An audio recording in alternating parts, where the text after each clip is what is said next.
Shields up, Ironbreakers. Welcome back to the Third Fleet podcast. This is the third episode, despite the fact that we recorded the fourth episode not even like 5 minutes ago. But we are machines here in the Third Fleet podcast. And today we are taking a look at all of the weapons, because we just had all of the weapon showcases, which were presented to us by Capcom naturally to kind of like generate hype and whatnot. As a matter of fact, I even had like a live stream where I did like a classification of all of the how hyped I was for each of the weapons. But now naturally we have the man, the myth, the legend right here with us to discuss all of these new things that we can see in all of these weapons. How are you doing, Gaijin Hunter, sir? Doing good. Excited to talk about all this stuff. You know, I haven't done my analysis video, which I am going to make, but you know, it's a discussion is much more fun than being crammed into a room. You're all by your lonesome, looking at every little frame of everything, and then recording a video. So this, you're going to be doing these individually for each of the weapons, or no. I'm going to do one video where I just go through all 14 with more analytical thoughts. Where today is going to be really fun. It's more like what really matters, which is like impressions and feelings and stuff like that. And I know that you have some stuff to talk about specifically about the insect glaive. I've already seen your video about it, but we're going to be going by the order that they're currently listed on the website, in case you guys are wondering what order we're going through. So we're going to start things off with the big, the meaty, the chops, as Sox like to say, the meaty chops, the Greatsword. So what'd you think about the Greatsword video? Like, first thing, I gotta say, just coming straight out of the gate, this is gonna apply to everything, but I love how they're revealing new monsters through armor. I don't think they've ever done this before in my memory, where they're showing armor for a monster we don't know who it belongs to at all, and weapons for a monster we don't know who it belongs to in a video preview, and they're revealing like, you know, like returning monsters for the first time. Like, this is more than just a weapon preview. This is like a game preview, and that excites me. I don't know about you, but that's, to me, it's cool. I was actually when I was recording the video, because I usually tend to do these very early in the morning because they release at like 7 a.m. my time. So I get into my studio at around 8 and change, right? And I just wake up and, you know, usually I like to browse Twitter and whatnot, just look at my social feed. And I can't, because I browse Twitter and I see you posting about this. I see Eric's posting about this. And I was like, I can't go to Twitter. I can't look at my feeds. I have to record these videos now to get like the fresh reactions of what I'm looking at. So I didn't even pay that much attention on the Greatsword video when I was looking at the armor. And then immediately after I stopped recording it, I'm like, wait a minute. I don't know that armor from anywhere. So there's a database program that I have that has like all of the armors of GU and has like a little thumbnail picture of them, like a very small picture. And I was just like scrolling through them at breakneck speed. And I'm like, I can't find this. This looks like Zinogre, but it's not Zinogre because the colors are different. I don't know what this is. Do you know what this is? It's a new monster, isn't it? Yeah. For the Greatsword. When I first saw the preview, immediately it's like hit the pause button. I'm like, that's a new monster. Oh my God. So I mean, I guess we can talk about the armor in a little bit, but the weapon itself is looking good. I love that they chose like this huge cleaver to demonstrate it, because I think visually it's like, okay, when I think of a greatsword, this is what I think about. It's big ass sword. It's just a big ass sword. Like it pretty much puts the one that they show in the movie to shame. Like, it's so small, looks almost like a toothpick when you compare it to an actual proper great sword, right? The great sword was kind of coming in, I think, handicapped in this preview thing, because we've seen it. We've actually seen like a gameplay clip of Sox, or you know, like Capcom did a special video in which we already lost our minds and said, wow, that looks really solid and great. So going into this one, it was kind of just like a refresher, because we saw all of this before. But it's smooth. It just looks really smooth. And I think like just, you know, seeing all the changes that they put from Iceborne back in is great, because I think everyone universally loved the changes that they did. The tackle, the power, charge, all that kind of stuff. So the true charge slash. Yeah, it was a good win for the weapon, I think. So, and the Hunter arts, I mean, like the power sheath, like you've played Generations, right? I've played Generations, but in Generations I've played like 2 weapons. So I play Sword and Shield, and I play Gun Lance, and that's kind of like the extent of. I played a little bit of Charge Blade as well. It's like those are the 3 weapons that I dabbled in for Generations Ultimate. So I didn't even touch the Greatsword at all. So a lot of the stuff that people have been talking about, some stuff that comes from like people were saying something like about Lion's Maw and Crescent Moon, and I'm just like. Yeah. Hey man, sure thing. Well, and that's basically what we're seeing is like the base is world, but they're also adding in all the most stylish and fun stuff from Generations, whether it be from like the Brave style or the Valor style, or the Hunter arts. So this is similar, but this is even better because back then there was like a special art that you could do that would charge it so that you put away your weapon and the next attack that you did would be more powerful. But this is like for a period of time. So not only do you get to get out of the way, put your weapon away, which is great for like quick sheath builds, it's also like a period of time thing. So it's not just the next attack. So like this is going to be, I think, an integral move to the weapon. I think people are going to want to constantly upkeep this, See, that was how long that charges. That was the thing that when I initially saw the power sheath move, it just kind of instantly made me think about crit draw. Right, because that's kind of like the build that particularly when you're getting closer to endgame monsters that move a lot, like Rajang or I don't know if people are using crit draw for Fatalis, but I would assume it was good. I definitely used crit draw on Safi Jiva because using crit draw Greatsword was really good for like getting the tail and even just being able to move quick, dive in, get a hit in, get out. And that was the thing to me that I actually like playing Greatsword the other way without crit draw. Like my favorite Greatsword playstyle is actually and just charging all the way to true charge. It's like, just release everything, right? So when I saw Power Sheet, I was a little bit put off, but then you told me and more people told me in my stream as well, that's like, this actually lasts for a while. And I was like, well, that's cool because it allows for both playstyles. It allows you to both do crit draw if that's what you want to do. And at the same time, it also just go in there. Allows you to go for the full true charge slash. You also get a bit of more aerial game just by the nature of the wire bug. Like every weapon has like an aerial component now because you can always just leap forward and do an aerial attack with the weapon, which I think is going to be good for Greatsword because they nerfed the crap out of it in World because people were just ledge hopping and abusing the crap out of it. Like I'm sure you've seen that stuff, right? With airborne and ledge hopping and just completely destroying monsters. I'm curious to see what comes of it, particularly because you have another aerial art, which is the Hunting Edge, which people were saying is I can't remember if this was really a Moonsault, something like that. To me, this is more like just aerial style because you're doing a forward lunge using the wire bug, and then if you are able to hit the monster, you can vault off of them and go into the air, and then you get 2 choices. You can do a charge aerial shot, or you can do a downward kind of like drive into them. But it's basically just aerial style. You're just jumping at the monster, and if you connect, then you do a jump in the air, and then you can do the attack. So I don't think it's quite the same as the Crescent one, to be honest. So, but I mean, it's great. I mean, closing distance fast is always welcome. Being able to jump at a monster is fun. Having choices in the air is fun. So I think it's going to be a cool move. I can't remember if this takes 2 wire bugs or 1, though. I would have to relook at that video. I don't remember the wire bug costs for any of these. I was actually assuming that all of them just cost 1 wire bug because I want to be able to spam these.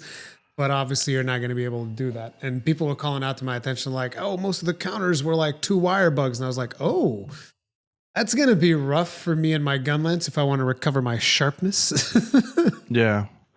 So people need to keep in mind that the cooldown is going to be a thing that you do need to keep in mind. I mean, they cool down pretty fast, but it's not to the point where you can just spam it over and over and over and over and over and over again. So.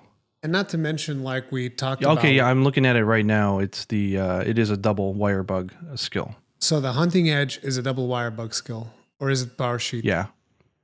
The Hunter's Edge one. Okay, it's a double. So yeah, this one's going to be. Let me see if I can find it. I'm not going to do this for all of them, but Power Sheet looks like it's going to be a single one. So I think the idea is like you get a single one and then you get a double one, at least in most of the previews here. So, but we know that there are other Silkbind moves, particularly for the Insect Glaive. There's one move there that is not listed in the website. Yeah, it looks like there's three. Yeah, for each weapon, right? And the gun lance, the first move that we actually saw in one of the trailers where he does like a horizontal sweep, that's also not shown in the Silkbind attacks. Yeah. So that's actually been one of the things that people have also been asking is, do you think that potentially we'll get more Silkbind attacks and we'll get to pick them kind of like Hunter Arts? Or do you think it's going to be like 3 static ones? It's going to be interesting. Yeah, I want to say that someone told me that there was an interview in which they said that you wouldn't be equipping them like arts, which would at that point would say that there's 3 in the game. And that would make sense because given the buttons. Yeah. But then again, it's not like they couldn't, if they do an ultimate expansion of Rise, that's easily one area they could expand and saying, okay, we have 3 more and now you can choose which 3 you want. There's nothing that would be perfect, right? It's expandable.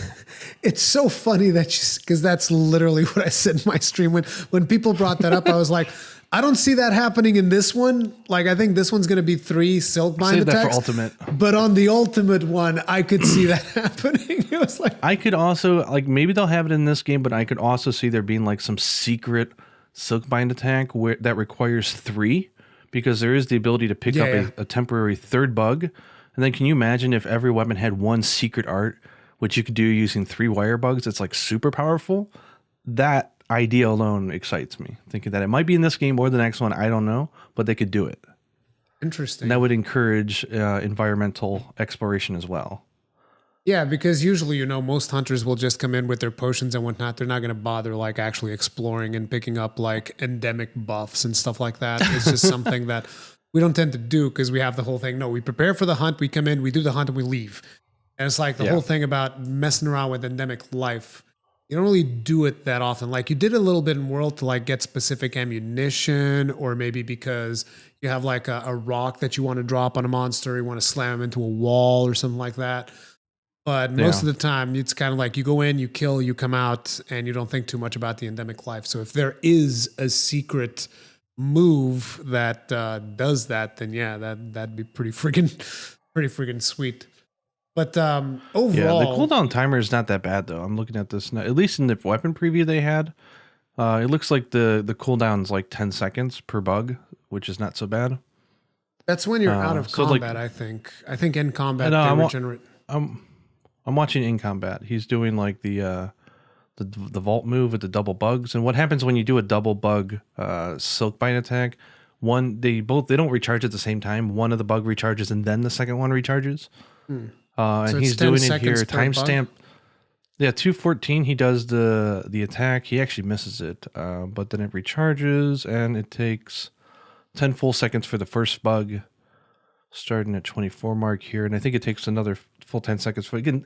This is stuff they're probably going to be changing up until release date, so who knows? But just something to keep in mind. I was just smiling because I was thinking like how you said earlier, I'm not going to be too analytical. And here you are like looking at timestamps and just like, okay, this thing recharges in about 10 seconds. Yeah, I'm looking at it. I'm double checking it. Yeah, it sounds about right. I'll stop doing that. Sorry. No. Like, I would love to have you do that even more. But I'm just saying, don't feel like you have to. I think my guess is the wire bugs are going to be so addicting to use that it's going to take some discipline in our behalf to learn how to stop using them so much. Oh, 100%. I think using them for just moving around or recovery, like it's going to be really tempting to just use them right away. But I think the most effective play when we get really into the game is going to be, I'm not doing it, I'm saving it, because when I get that down, I'm going to do that attack, and it's going to be, and capitalizing on it. So it's going to be like money in your pocket that's burning that you want to spend, or I got wire bugs, I got to spend them. It's going to be a little bit rough, particularly because I know that I have no discipline when it comes to, like, for instance, recovering from an attack. Like, I'm mashing buttons left and right the second now I take a hit. I'm like, get me back up, get me back in the fight. So if they give me a button that I can press that instantly puts me back in the fight, I'm scared I'll barely even get to see my friggin' Silkbind attack, because I'm just like, oh, I got hit, right back in the fight. Here we go. Like, doesn't even stop. But the Greatsword's looking good. I just hope the power sheath buff. It's kind of weird. I don't know whether I would prefer it to be long or short, because there's pros and cons for both. Yeah. Because if it's long, it means that this is going to be like an upkeep. You're going to want to do this and keep it up the entire time. And it's going to be kind of a little scripted, which might be a little not so fun for some people. But if it's really short, at the same time, it's like, well, now I'm going to miss my window. Yeah, so I like you apply it, and then you're like wondering, oh, can I go in now? Can I not go in now? Like a 10-second window, I think would be awesome because that would give you enough that you can set up and you can do like a full, charge to the face, or if you want to go into like another art or whatever. But it wouldn't be enough where you do the power sheath and then you wait for your bug to recharge and then you do the hunting edge and it would just be spamming those two arts back and forth. You can get out of that area, But either way, I mean, it's a cool move. Like being able to put your weapon away fast for Greatsword is always awesome. And the movement that you also get with it, because you still cover a bit of distance whenever you do it. Yeah. So you can dodge out of the way of an attack and then instantly charge into something. So the animation, the ching, it's like reloading a gun. It's like when he does it, it looks and feels so good. There's a couple of weapons that have an animation like that. I seem to remember that I saw another weapon that also looked like it was reloading a gun shortly after doing some silk-bind attack. Might have actually been the Greatsword. I don't know at this point because I recorded so many videos. But it definitely looks good and it retains the power of the Greatsword. Because one of the things that I was thinking about is how it doesn't change that much from what we had in World, but at the same time, I feel like the Greatsword is one of those weapons that doesn't need too many changes because what it does is it hits hard. That's the thing about the Greatsword. This is the weapon that hits the hardest out of everything in the game, except bowguns. Yeah. Greatsword and hammer really need to retain their simpleness in certain regards. So it's like it stays simple, and you get an art that increases your damage. It makes what the weapon does best. It makes it do even better. So I feel like it's good because I remember when I saw Iceborne, I remember seeing the hammer and I was like, oh, I'm a little bit disappointed. There's not that much new for the hammer. And then I played the hammer and this is the most fun weapon in the goddamn game, dude. What are you talking about? I know, right? So I think that's a good note for everybody. I think in all of our previews, and it's ultimately we're making initial opinions on a 60-second clip. Yeah. There's only so much we can know. Like there's things that we see here that we're like, that are going to be awesome, and we don't know it yet. And there's things that we think are going to be awesome that are going to be, it's not so bad. So I mean, but then Monster Hunter never disappoints. Yeah, so pretty much. So the armor, though, I like it. It looks really inspired by Namahage, which is a type of blue demon in Japanese folklore. So this definitely looks like it's going to be an ice map monster because the weapon is doing ice elemental damage. I don't know if you saw the effect. I didn't pay too much attention to it. Nope. Yeah, so it's a nice monster. Probably in the next, my guess here, and I could be wrong, is that the first trailer was the forest area, which was like the shrine. The second one was the water area, which was the flooded forest. Third one is probably going to be like a tundra, icy mountain type map, because we already getting previews of that. And then the fourth trailer will be like the fire area.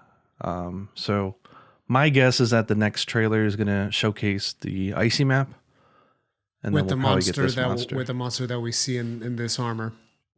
Yeah, and then we got like Baggy and Kezu. There's other ice monsters that they've been teasing, so plenty to show, I think, for the next map. But I like the armor a lot. Yuna saw this and she's like, I like that armor. It's so soft and fuzzy. I want it. Yep. She's like, what monster is that? It's like, I don't know. That's the $1 million question. What monster is that? Exactly. We must know. So yeah, I think Greatsword users are probably very happy. I think it reminds me about some other weapons we'll get into later, where I think it's like the changes in World Iceborne were so good for the weapon that just being able to keep those changes is a plus. Like, I think they did a really good job on expanding the weapon in that last entry. All right, let's take a look at the. What? Are we moving on to the next weapon? Or yeah. I was going to say, let's take a look at the longsword, unless you wanted to... No. Okay. Longsword it is. And I'm actually kind of upset about the fact that they revealed the armor. Magnamalo's armor. They revealed the armor of the friggin' flagship. Like, because I'll tell you right now, if I wasn't doing content, I would not watch any of these. Like I would go into this completely fresh, and they just like straight up revealed the friggin' armor of the flagship monster. I don't think they did that for World, did they? They didn't reveal Nergi's armor. It wouldn't surprise me if they did. Monster Hunter is not a franchise where they generally hold too much back. They generally show the goods. Yeah. So, so here's the longsword. We got a lot of stuff that comes from World. Like I remember instantly seeing the IE slashes, the IE counters, as well as the foresight slash. All of that stuff is back, and on top of it, they're adding another counter on top of everything. So it's like you got the IE counter, the foresight slash counter, and then you have the silk mind attack, serene pose, which is another counter. And I'm just like, dude. Yeah, that's what I think everyone's calling the Sakura slash. Sakura slash? Okay. The animation is so similar. It's just like this awesome little spin move that you do, and it does like 3-4 hits or whatever. But it's a count. Yeah, it's got so many counters. It's like the counter weapon. Like Lance is over here going like, bro, stop copying me, man. Pretty much. Like, what do you think about it though? Like, because one of the things that I've argued about is that I feel like the longsword is maybe too powerful in a way because of just the sheer amount of counters that it had. Even just back in Iceborne, and now it's getting even another counter on top of that. I'm not saying it's overpowered in terms of like dishing out damage, because that's heavy bowguns. Heavy bowguns are always going to win when it comes to damage, right? But I just feel like it's too powerful in terms of you can do whatever you want with the monster and just counter everything when you start mastering the different techniques of the weapon. Yeah. It kind of reminds me of the Charge Blade, and it's like, how versatile are you going to make this weapon? Like seriously, like what's next? Are you going to add in like a triple charge? Are you going to add in like a this or that? It's like it's becoming. I mean, users of the weapon must be very happy because there's so much stuff you can do with this thing. It's crazy. I don't know. I mean, I guess they've just decided to evolve the weapon, right? It used to be more simple. Like it used to be more about repositioning, like using fade slashes to go to the left or right and, reposition around a monster. But then as combat has been getting faster and faster throughout the series, especially in recent games, I think it's becoming much more of an action game where it was a little bit more slow. I think they're finding that just being able to reposition is not necessarily a killer feature for the weapon.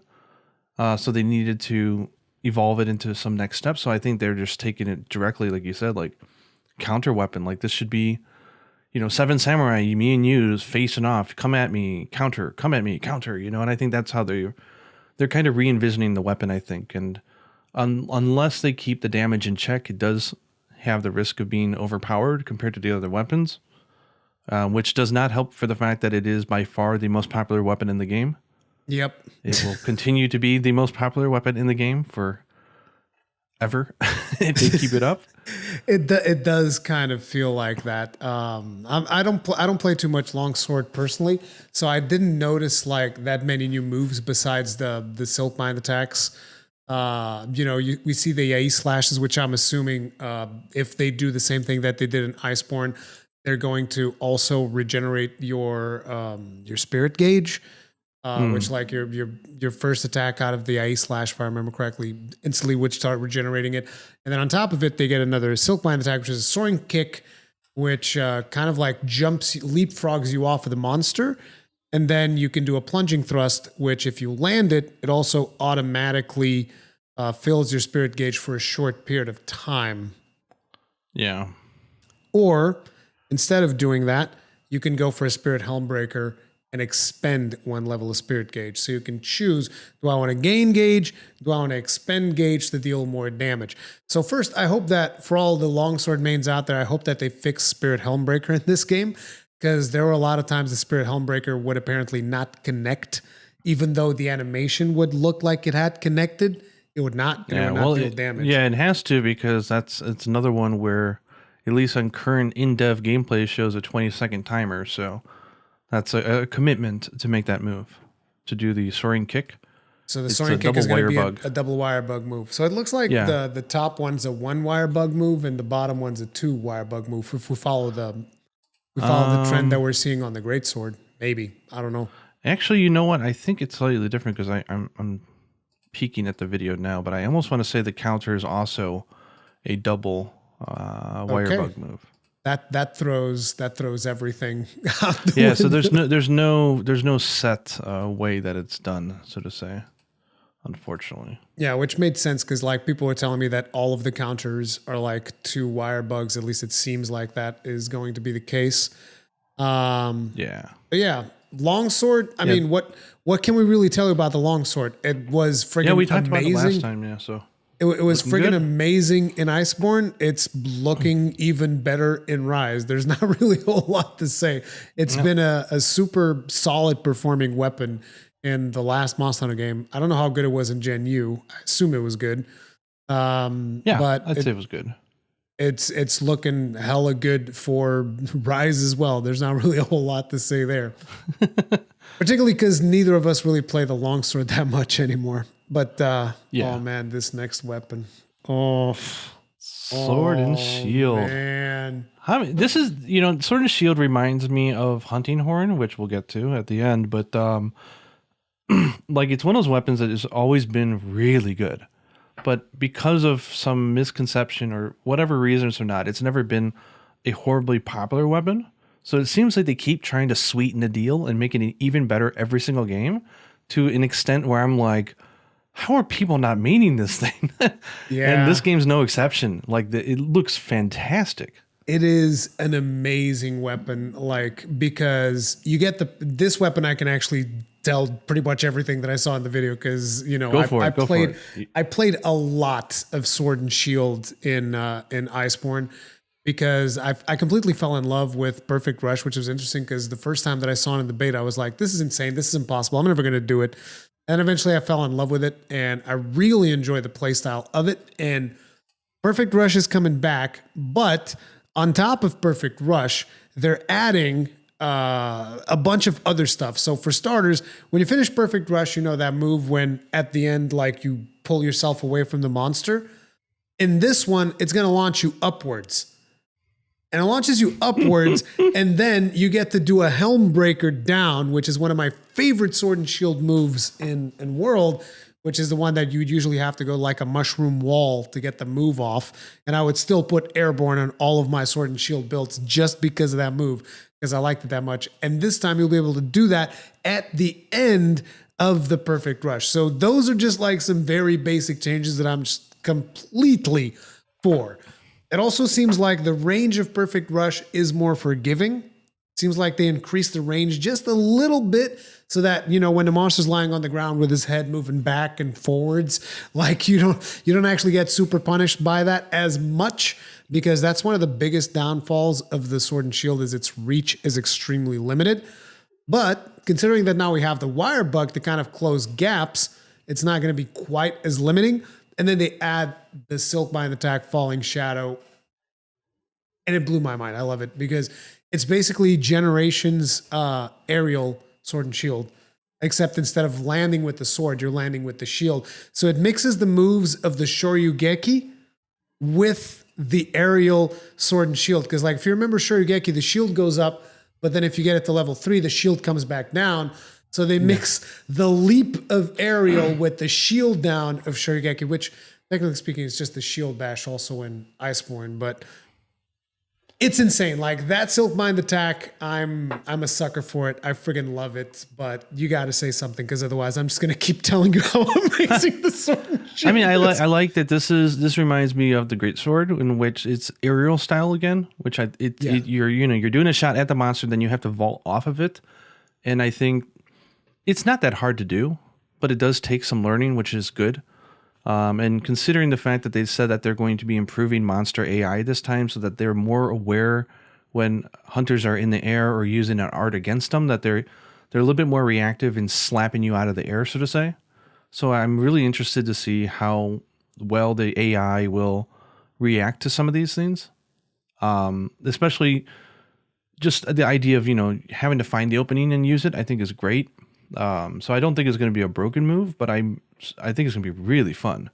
Like that downward shield bash, like being able to knock out monsters doing that is going to feel so good. Oh, yeah. But aerial style taught me anything is that it's not as easy as it looks.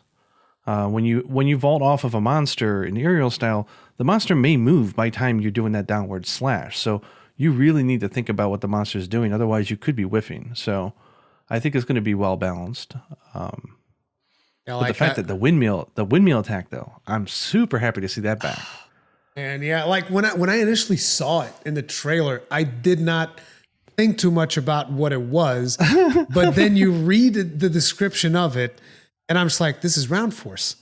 This is basically Round Force. It's get it out of jail card free. And it's important because the weapon is so short ranged that you need to be really close to a monster that it's a little unfair for it to have to always be in the face of every attack. So having the ability to just brute force and be like, nope, it ain't hurting me, and just keep up the onslaught, I think it just helps differentiate the weapon. And yeah, it's we used it back in Generations. It's such a good art.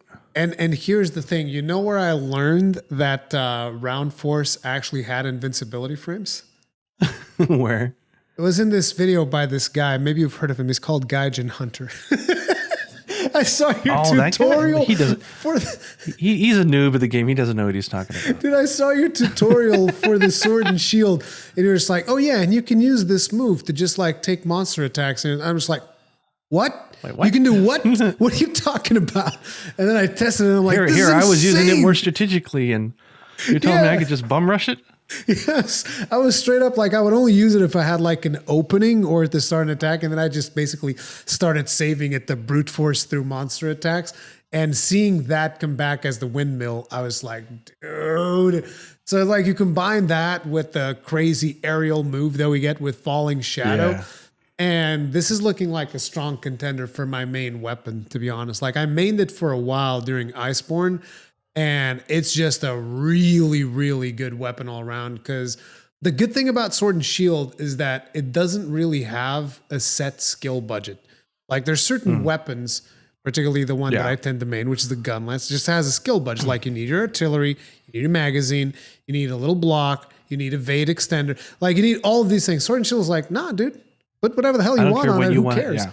It's actually one of the themes of why I fell in love with the weapon back in 3G, 3 Ultimate, was for the same reason. The requisites of it's pretty much use whatever the heck you want. There's no required skill, so to say. So you can have a lot of fun with the how you approach it.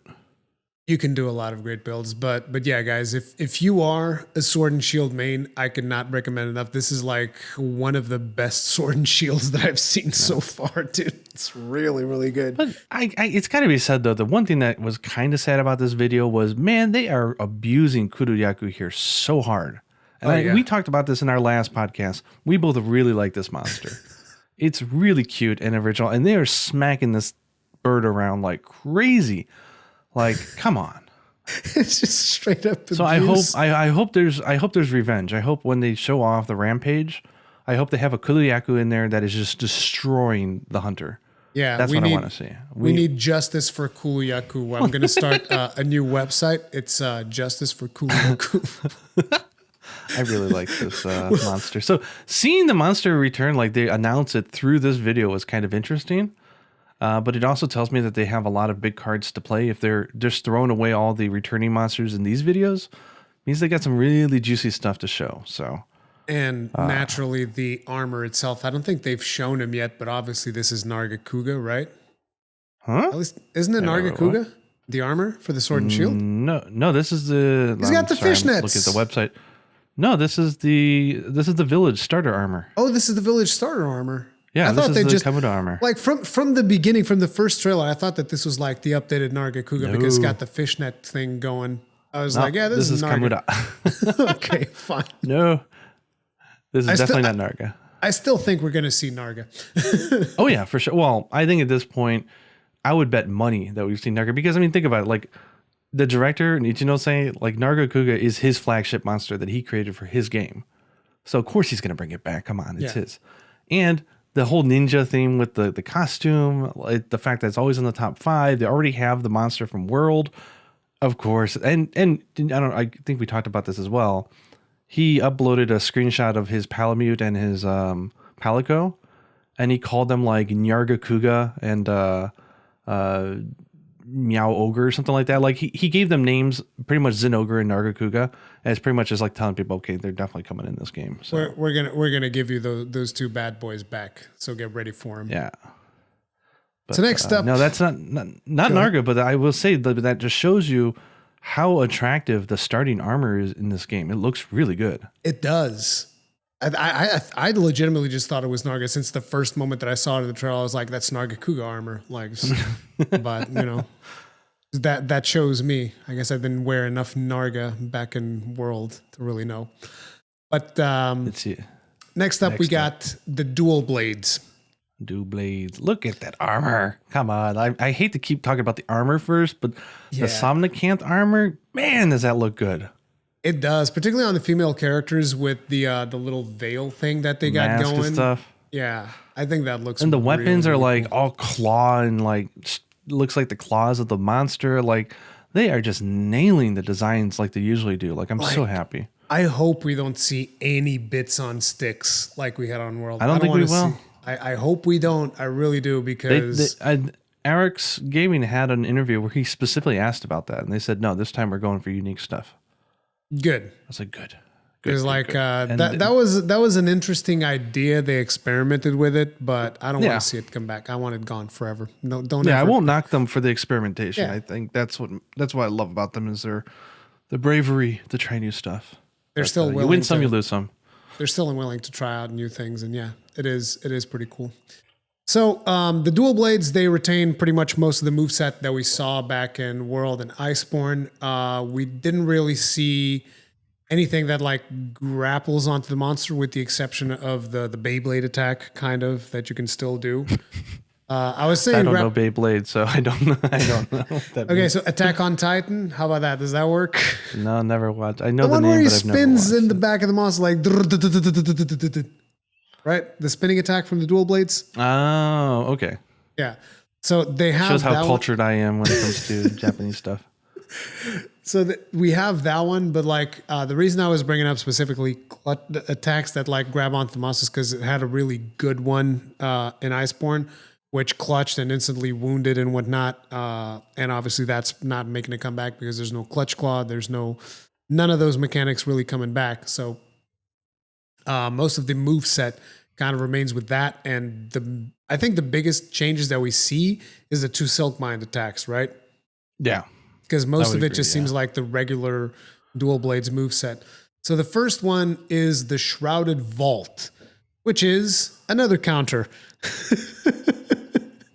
Like I see a pattern. There's so many weapons that just have counters in this game, straight up.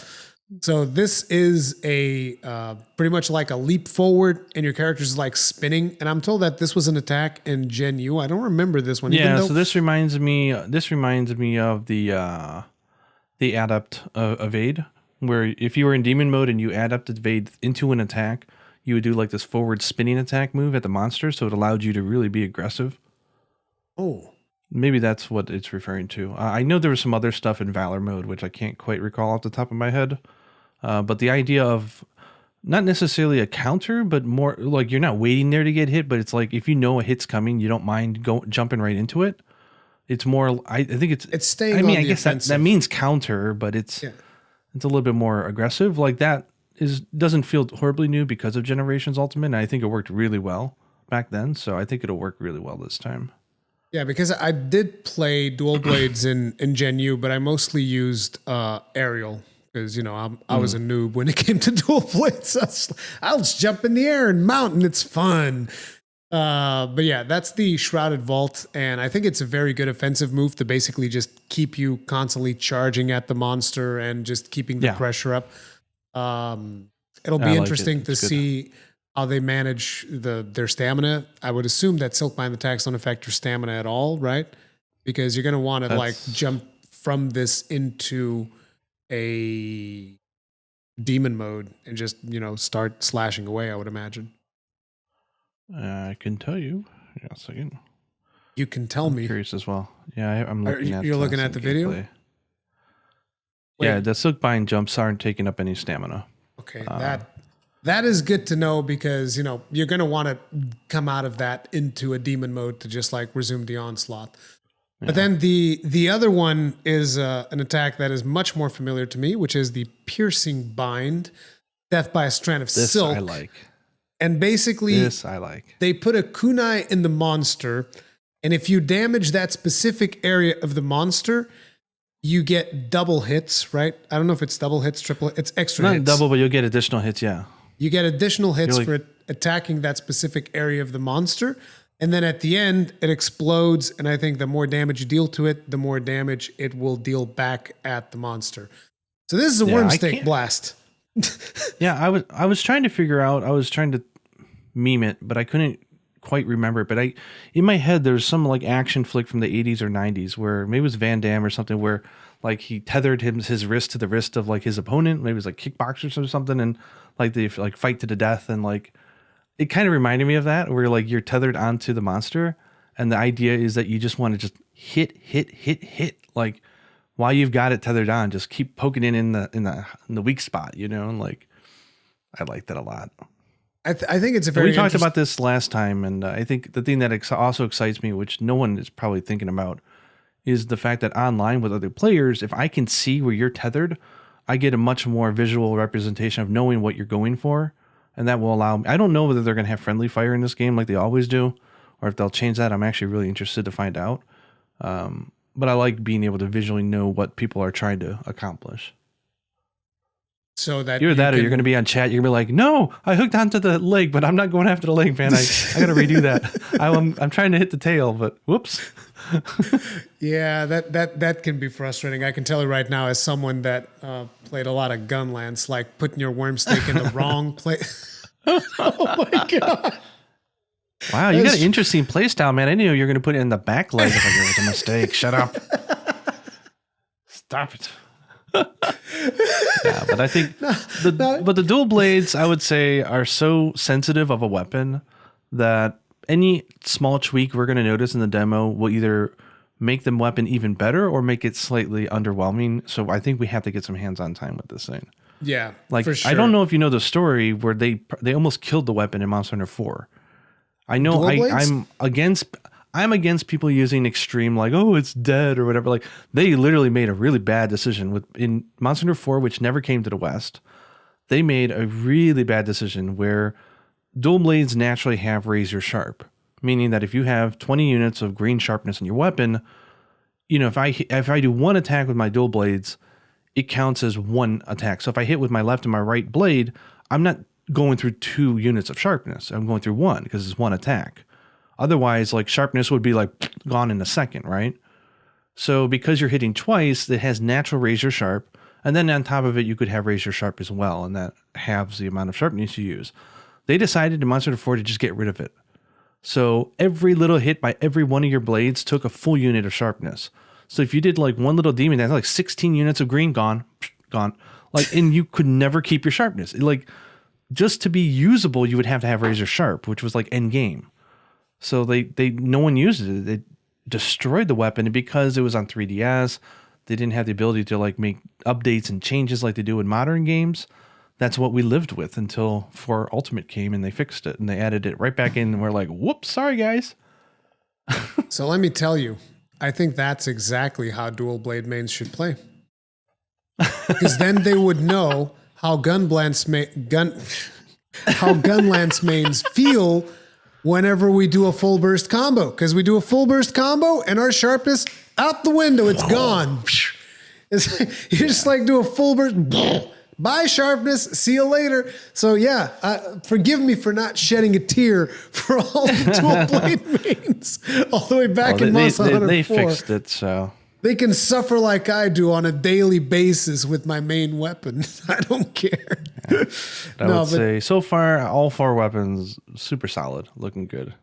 I do like the piercing bind. It's looking interesting in the Shrouded Vault. So yeah, overall pretty solid. Next up, this is your baby. This is your baby. We talked about this in our last podcast, so I won't go horribly into the same detail again, but the lance is looking so good. Come on. Like, this is another one, like the true charge slash of the Greatsword. The power guard they added in World and Iceborne was such a pristine fit for the weapon. Just having that back is just like, oh, thank you. And then we get all these other things like, we get the Silkbind arts, which we talked about, which are great. The tethered one, the Twin Vine, seems like it might be a little weird. I don't know how much utility we'll get out of it, but it's cool nonetheless. But the Anchor Rage, like being able to buff up your attack power for duration or time. Yeah. I like it. That one is the one that you called it the Enraged Guard back in GU or something, right? Yeah. Yeah. So what I mean, this is going to sound stupid. One other thing I'm happy about is that we have the normal poking combo, because Generations had an idea which they played with, which was, oh my God, some styles had where the triple poke was like a multi-hit attack, and it like slowed down and changed the rhythm of the weapon completely. Yeah, I hate like a strong thrust or something. I really did not like it. Like that's when I was trying to, I remember at one point I was like, oh, I'm going to try out the Lance in Gen U. And when I saw like the third poke, I was like, what the hell did you do? What is this? This is not Lance. I have no idea what you did here, but this is weird. So yeah, my triple poke. Regular triple poke does feel a lot better from what I played in Gen U at least. Triple poke felt much better, and the Silkbind arts, like we said, super solid. I actually considered this for my main again, but for whatever reason, my baby girl always comes back, and honestly, if the motion values are good enough, though, you opened my eyes to how fun Slap Lance is in Iceborne.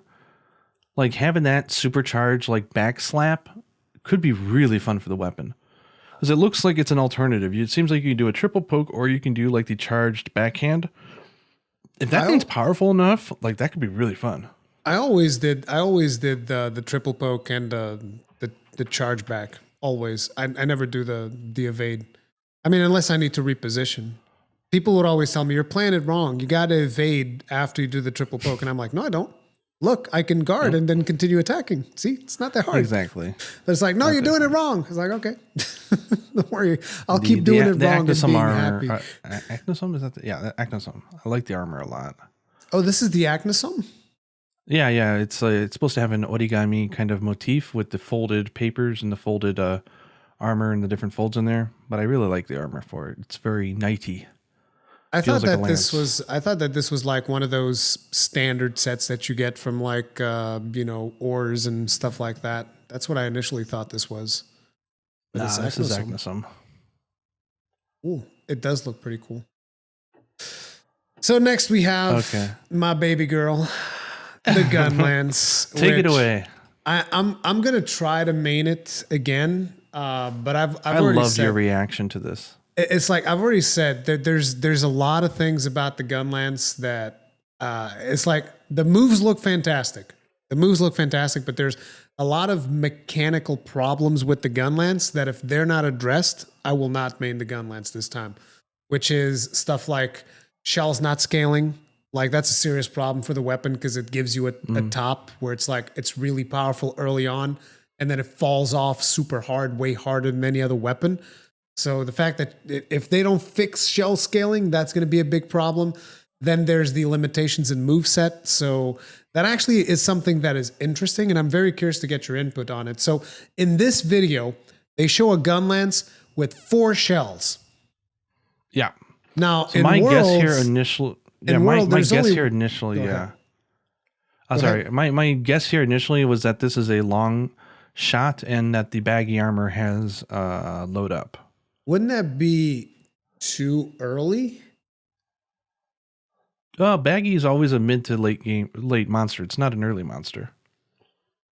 Because like that's the thing that I'm thinking about, right? Because like if we still have the 3 different shelling types, while they're very interesting, they also limit you. So like if you're playing long, you're not gonna do what they're doing here on this video. If you're playing long, you're doing charged shells. That's it. Most of the time. What if they redesigned it completely? What if they just went crazy and said, you know what, there's only one type and there's different ways you can toggle. Maybe it's a customization, maybe it's like a bowgun customization or something. I don't know. Like what if they did something? That's the thing that I wanted, and that's the thing that Chaos Slayer even made a video talking about. What if they redesigned the Gunlance and there's one shelling type that uses the entire moveset? Because like right now, I don't know how much you know about the Gunlance, but right now, so Wide shelling is poke shell poke. Long shelling is just charged shells. And normal shelling is the full burst combo. And that's it. Yeah. And it's like, you're never going to do charged shells with a normal shelling because it's stupid. You're not going to do... You could do an Iceborne charged shells with wide if you had like maximum wide level, but even then, it doesn't really give you that same long shelling playstyle, but it is viable. There's like usually each shelling type has its playstyle, and it doesn't use like a percentage of the other moves of the Gunlance, which is why it would be great if, no, here's this one shelling type and it uses everything. You can full burst with it, you can charge shell with it, you can do everything. So that would be something that I would really like to see. I think it's possible. I think, because we haven't seen the menus or anything. And like you said, the fact that they're showing 4 shells already says something might be up. I would be welcome to it. I think the weapon could use a little bit of redesign in that department. I always thought that it would work really cool as a bowgun. Like you could customize and say, do I want wider shelling? Do I want, more ammo? Do I want this or that? And you could mix and match and choose. But that would also be But that could alienate more people, right? That could just make it even harder to get into. I don't know. It was like, to me, something's got to give. Like, I don't want to be in a situation where like an Iceborne, it's like 80% of the tree, you can just throw it away because it's useless. Yeah. 80% of the weapon tree was completely useless and not even viable for endgame play at all, which was very disappointing. But when it comes to a couple of other new things that they showed, besides the fact that there was like the 4 shells in there, we got blocking while Wyvern fire. Yeah, which is great. Now, that's a fantastic change. That makes me wonder, could there be more guard points there? Because like, for instance, when you do the sweep, like, and you've been playing Slapland, so you've seen the sweeping attack at the end of the combo. If you notice, the animation finishes with your hunter guarding. But it's not a guard point. You still get hit if you get hit there. So what if that becomes a guard point as well? And moves that naturally put the shield forward become guard points, in a similar way to what we have with the charge blade, for instance. Well, I'll tell you, after seeing what they did with the hunting horn, which we're almost at, it tells me that they have enough guts to do a redesign here. I could totally see them doing it. I think the Gunlance deserves it. And I hope they do it. Oh man, that'll really get me there. This is probably one of the most I'm more interested to see in the demo. I'm really curious to see how it works. And then we also have naturally Silkbind attacks. So the first one, Guard Edge, is a very interesting one because basically, like we were talking just earlier, one of the biggest problems of the Gunlance is the sharpness. And Guard Edge comes to try and alleviate a little bit of that by allowing you to recover sharpness with a counterattack in the monster. So basically, instead of you running away, sharpen your weapon, no, you stay in the fight, you pop this art, it regenerates your sharpness. It all depends on how much it regenerates. Like if it's a millimeter of sharpness, keep it. Like I'm never going to use it. They're being really smart. Even with the healings and other stuff, they're doing it when the hunter barely has used anything. So we actually don't know. Yeah, so we can't tell. We don't know how much. We can't tell how powerful it is. But people were saying that it actually regenerates over time. Like it's not instant. So it's not just like one big recovery. It seems to be regenerating over time. And it's very hard to tell in the video. But that would also be really good. So that's the Guard Edge. And then the other one that they showed was the Hail Cutter. And the Hail Cutter, I love it. I freaking love it. Basically, you yeet yourself into the air and then you slam down on the monster, which opens you up for a full burst if you want to, or the sweep, I would assume, the sweep for the combo. And that also recovers your Wyvern Stake, or not Wyvern Stake, your Wyvern Fire, which is actually represented now. There's a bar that shows you how close you are to getting your Wyvern's Fire back, which is also good because there were a lot of Gunlances that were not easy to read. Like the Braki Dios, not Braki, the Raging Braki Gunlance was very hard to read because it's just like glowing orange and yellow. And it's like, if it's more towards red, then it's still in cooldown. But you know, the difference between bright orange and bright red, it's like, so it made it a little bit hard to figure out when the Gunlance was operational for Wyvern Fire, and having the bar there is going to make it easier.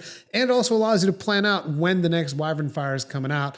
because you now also have blocking with the Wyvern Fire. But it also makes me wonder, do we get like bonus guard when we're blocking with Wyvern Fire? What? Yeah, you have no idea. Yeah, exactly. No idea. Yeah, it's because you gotta see it in action. Yeah. That's one of those things that's like, so does that mean that I have to put guard in my build in order to be able to block while doing Wyvern's Fire? Because otherwise it's going to knock me back and prevent me from actually doing the Wyvern's Fire. So it's really cool to see it in action, but how practical is it actually going to be? And then there's a couple of more moves that they show in the video, like going from charged shelling into Wyvern Stake, which is also really good. There's just some new combo paths that you can kind of take, which... just really make the weapon shine and make me hyped about trying it. But again, there's some fundamentals there that if they're not addressed, I'm still not sure how I feel about it. But overall, I'm going to try to main it once again. So we'll see how looks that interesting. But yeah, I think Gunlance has gone through so many different radical changes in the past games that I think it's okay to be a little bit apprehensive about it until we get to some hands on, because the heat gauge was a really weird one. I know some people liked it, some people didn't, but it's like, we'll have to see. I actually liked the heat gauge, but I thought it was extremely punishing because there's no other weapon that I can think of in the game that's ever been through an iteration where, oh, I did this one attack one time too many, and now I'm getting punished with a negative 20% damage buff for 2 minutes because there's nothing you can do to stop it. Like, you shelled one time too many, too bad. There you go. That's 2 minutes of you minus 20% damage. Yeah, that's the Gunlance, looking hella good. And now we're going to look at another weapon that's friggin' fantastic. Hammer. It's hammer time. I've spoken the hammer too always much looks already. good. Oh, like the hammer always looks good. And I love the simplicity of the weapon and just the weight behind of it. It was interesting to see Anjanath come back. That was where they revealed it in this video, which was kind of neat. Anjanath has always been one of the monsters I actually enjoy using hammer against because its head is low-hanging fruit, so to say. It does really good for smacking it around and KOing it. But I do love what... let me make sure I double-check this before I misspeak. But like up until now, the hammer has that level 3 charge where you sort of spin in a circle and then you can do a finisher at whatever time you want. And it's a move that like no one uses. It's always seemed as a mistake. Like you should have did the wind up pound, but you accidentally were moving and now you're doing the spinning attack, which is a waste. It seems like they're making it really good. Like there seems to be new combo paths involved with it. Yep. Where I think it's going to be great. Like being able to run around and swing your hammer like a madman is going to be viable. Heck yeah, sign me up. I mean, there were some scenarios where it was viable, like if you were playing with a status hammer for like paralysis or sleep or something like that. That thing can actually apply a decent amount of status. But in most situations, yeah, you didn't really want it to do the spinning thing. You just like, you'd stop yourself. I've seen people saying that they think that the attack is now different. So like if you're moving, you do the normal one that you'd want to do. And if you stand still, then you do the spinning one. But I'm not sure about that. I don't think you can really conclude that from the video. Know. Because like there's plenty of times where I'll be running with the hammer and then stop on a dime and drop the attack that you want to drop. So yeah, I don't know. I mean, there's a moment in the video where they do like a charge and they're stationary and it looks like they do the spinning thing, but you can input a direction there. Yeah, there's plenty of things that could have happened. And looks mighty fun though. Yeah, hammer is just straight up fun. Like when I saw that video, the first thing that I noticed was the impact crater. I was like, "What the hell is this, dude?" The silk minority hunters are like left in the air from the impact. It's the panty shot. Yeah, the panty shot, exactly. Because after you nail it, your hunter goes way up in the air and shows their undergarments, and it's going to be really funny seeing the amount of armor that goes well with that, so to say.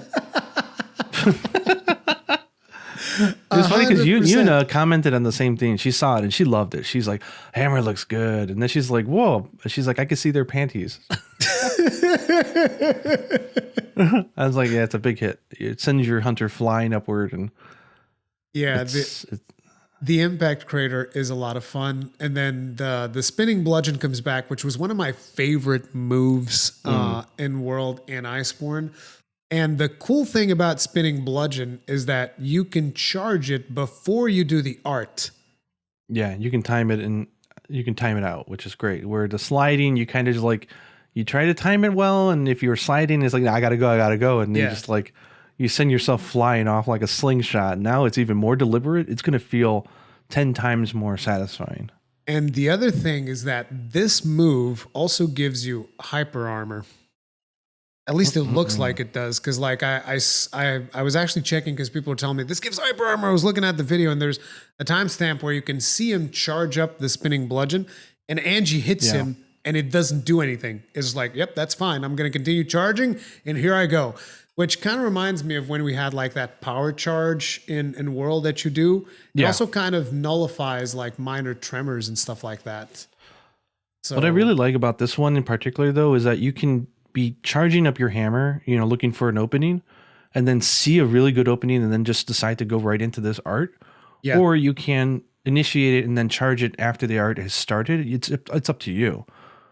So I love the idea that you can pre-charge it and then at a moment's notice decide, okay, I'm doing the bludgeon. Like, this is the perfect time. And then you've already done half the work. Yeah. And, you know, so cool. This mixed in with the new combo paths. And like I said, the hammer is one of those weapons that it's just fun to play. It's just really fun to play. Like, there are weapons that are maybe more technical and that you got to learn more stuff. But the hammer is one of those weapons I feel like you can just like pick it up, and you can kind of just like start using it and start learning it without necessarily looking at a guide. Where something like a charge blade, you want to learn the condensed elemental slash, the super elemental discharge, and all of these crazy moves. With the hammer, it's like, I'm just going to hit buttons until things start happening and see where this takes me. That's one of the things that I really like about it. It's very satisfying to just pick up and play. And I was super excited to see this weapon. And again, this is one of those weapons that I was like, man, I might even just main the hammer, dude. It's a lot of fun. That's me every game. I'm like, I think I want to main the hammer. It's such a fun weapon.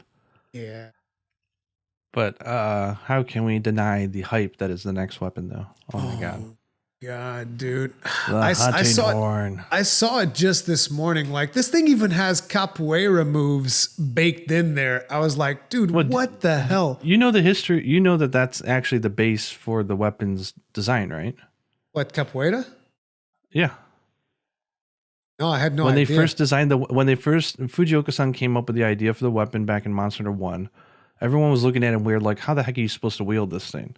It was him who came up with capoeira as the key word of how they would twist around and move it, and that's what led to the design of the weapon and its moveset.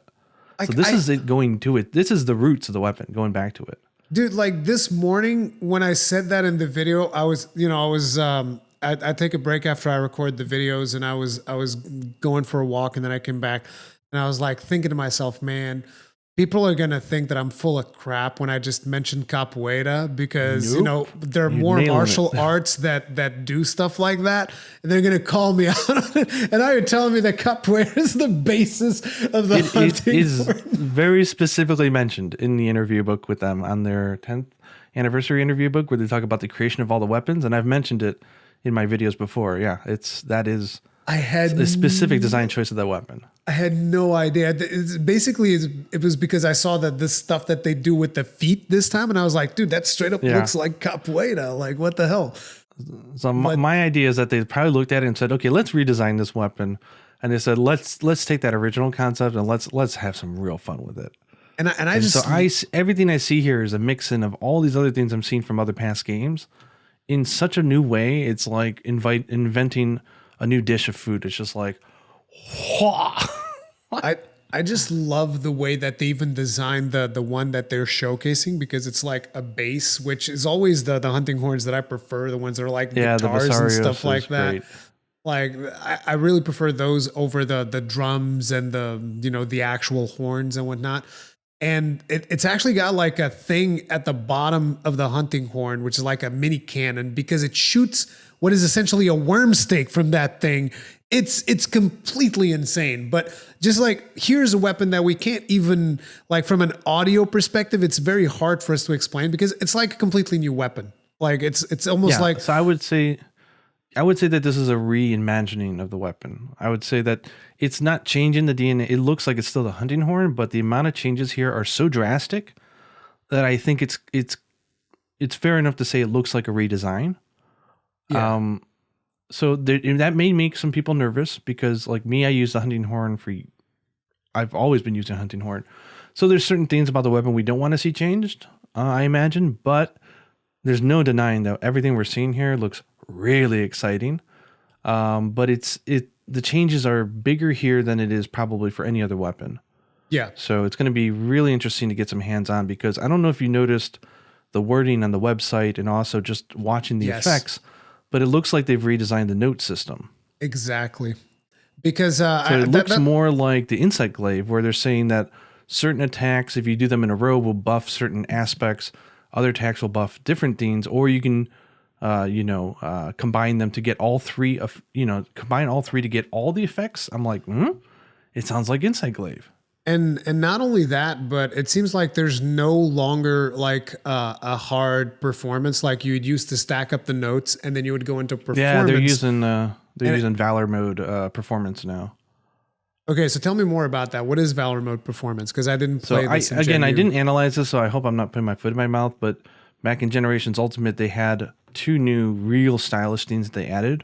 One of them was Adept, and in Adept, if you did a performance in the middle of a combo, you did that sort of spin move that you're talking about, this capoeira move. That's actually from Generations. It's not a new animation, but it was very specific to a specific style. But it's a very quick way to play a song mid-combo, where I believe it was Valor style, and I hope I'm not wrong here. But there was where he jumps around and he's doing all the hits and doing the playing. Yeah. That was the new special performance animation for that style. So that's an animation that I also recognized immediately as something we've seen before. So it's a performance that's also like a super fast attack as opposed to the traditional attack where it's like boing, and then so the idea of like playing songs as you're attacking, that's exactly what it is. So it's no longer just standing there and just like waiting for the play and then the long wind up and the encore. It's none of that. I'm actually really happy about that, because that's one of the things that I would always do with the hunting horn was like I would just play all the notes repeatedly and then perform and then play all the notes again and perform and do it. And I know that's probably the wrong way to play the weapon, but that's kind of like the pressure that I felt when I was playing it. I was like, I got to keep these notes up, got to keep it going, got to do encores. So I'd play all the notes and then pop a Rocksteady mantle. It's like, nobody's stopping me now. Just the order in which they're doing some of these attacks are so different and bizarre. Yeah. It's just I can't even imagine what the combo paths are going to be. Like I was trying to count that new move that they have. The amount of hits is like 7 or 8 hits that it does, like in one attack, and I was like, Jesus Christ! The exhaust damage that thing is going to be dealing is insane. And then you also have the spinning attack that they brought in Iceborne, which was one of my favorite things. Hunting Horn. All they need to do was to put that back, and I'd be like, Hunting Horn looking good. That's all we. Yeah. It was one of the best moves the move have ever gotten. And I think I was constantly thinking like, what are they going to do about the songs? Are they going to display them on the upper right again, which was really nice? But then again, they're trying to design this for portable friendly play, and it's kind of hard to read. So like seeing both the return of the spin attack, which that's like dopamine every time you smack in the face of the monster. Just hearing those multiple hits, it's just so satisfying. Just like, hit that again. I hope that people realize how viable exhaust is. Exhaust is such a good status ailment to inflict on a monster that hopefully this really...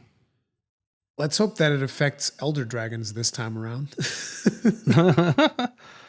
But yeah, like the moveset looks wild. I love the animations. Everything's looking fresh and new.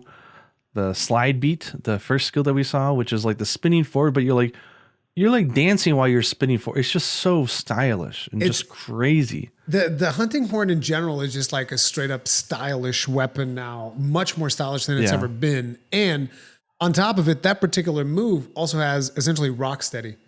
You can't be knocked back. Yeah. You just go like through everything and you just keep on attacking. It doesn't even matter. So you'll get damage still, but you're not going to get interrupted, which is great. Yeah. So it's like vibing, right? You're not gonna, nothing gonna break my stride. You're just jumping at the guys like, here I come.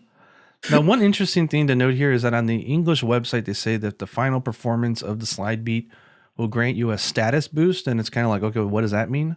Where the Japanese site says that it gives you a self-improvement boost.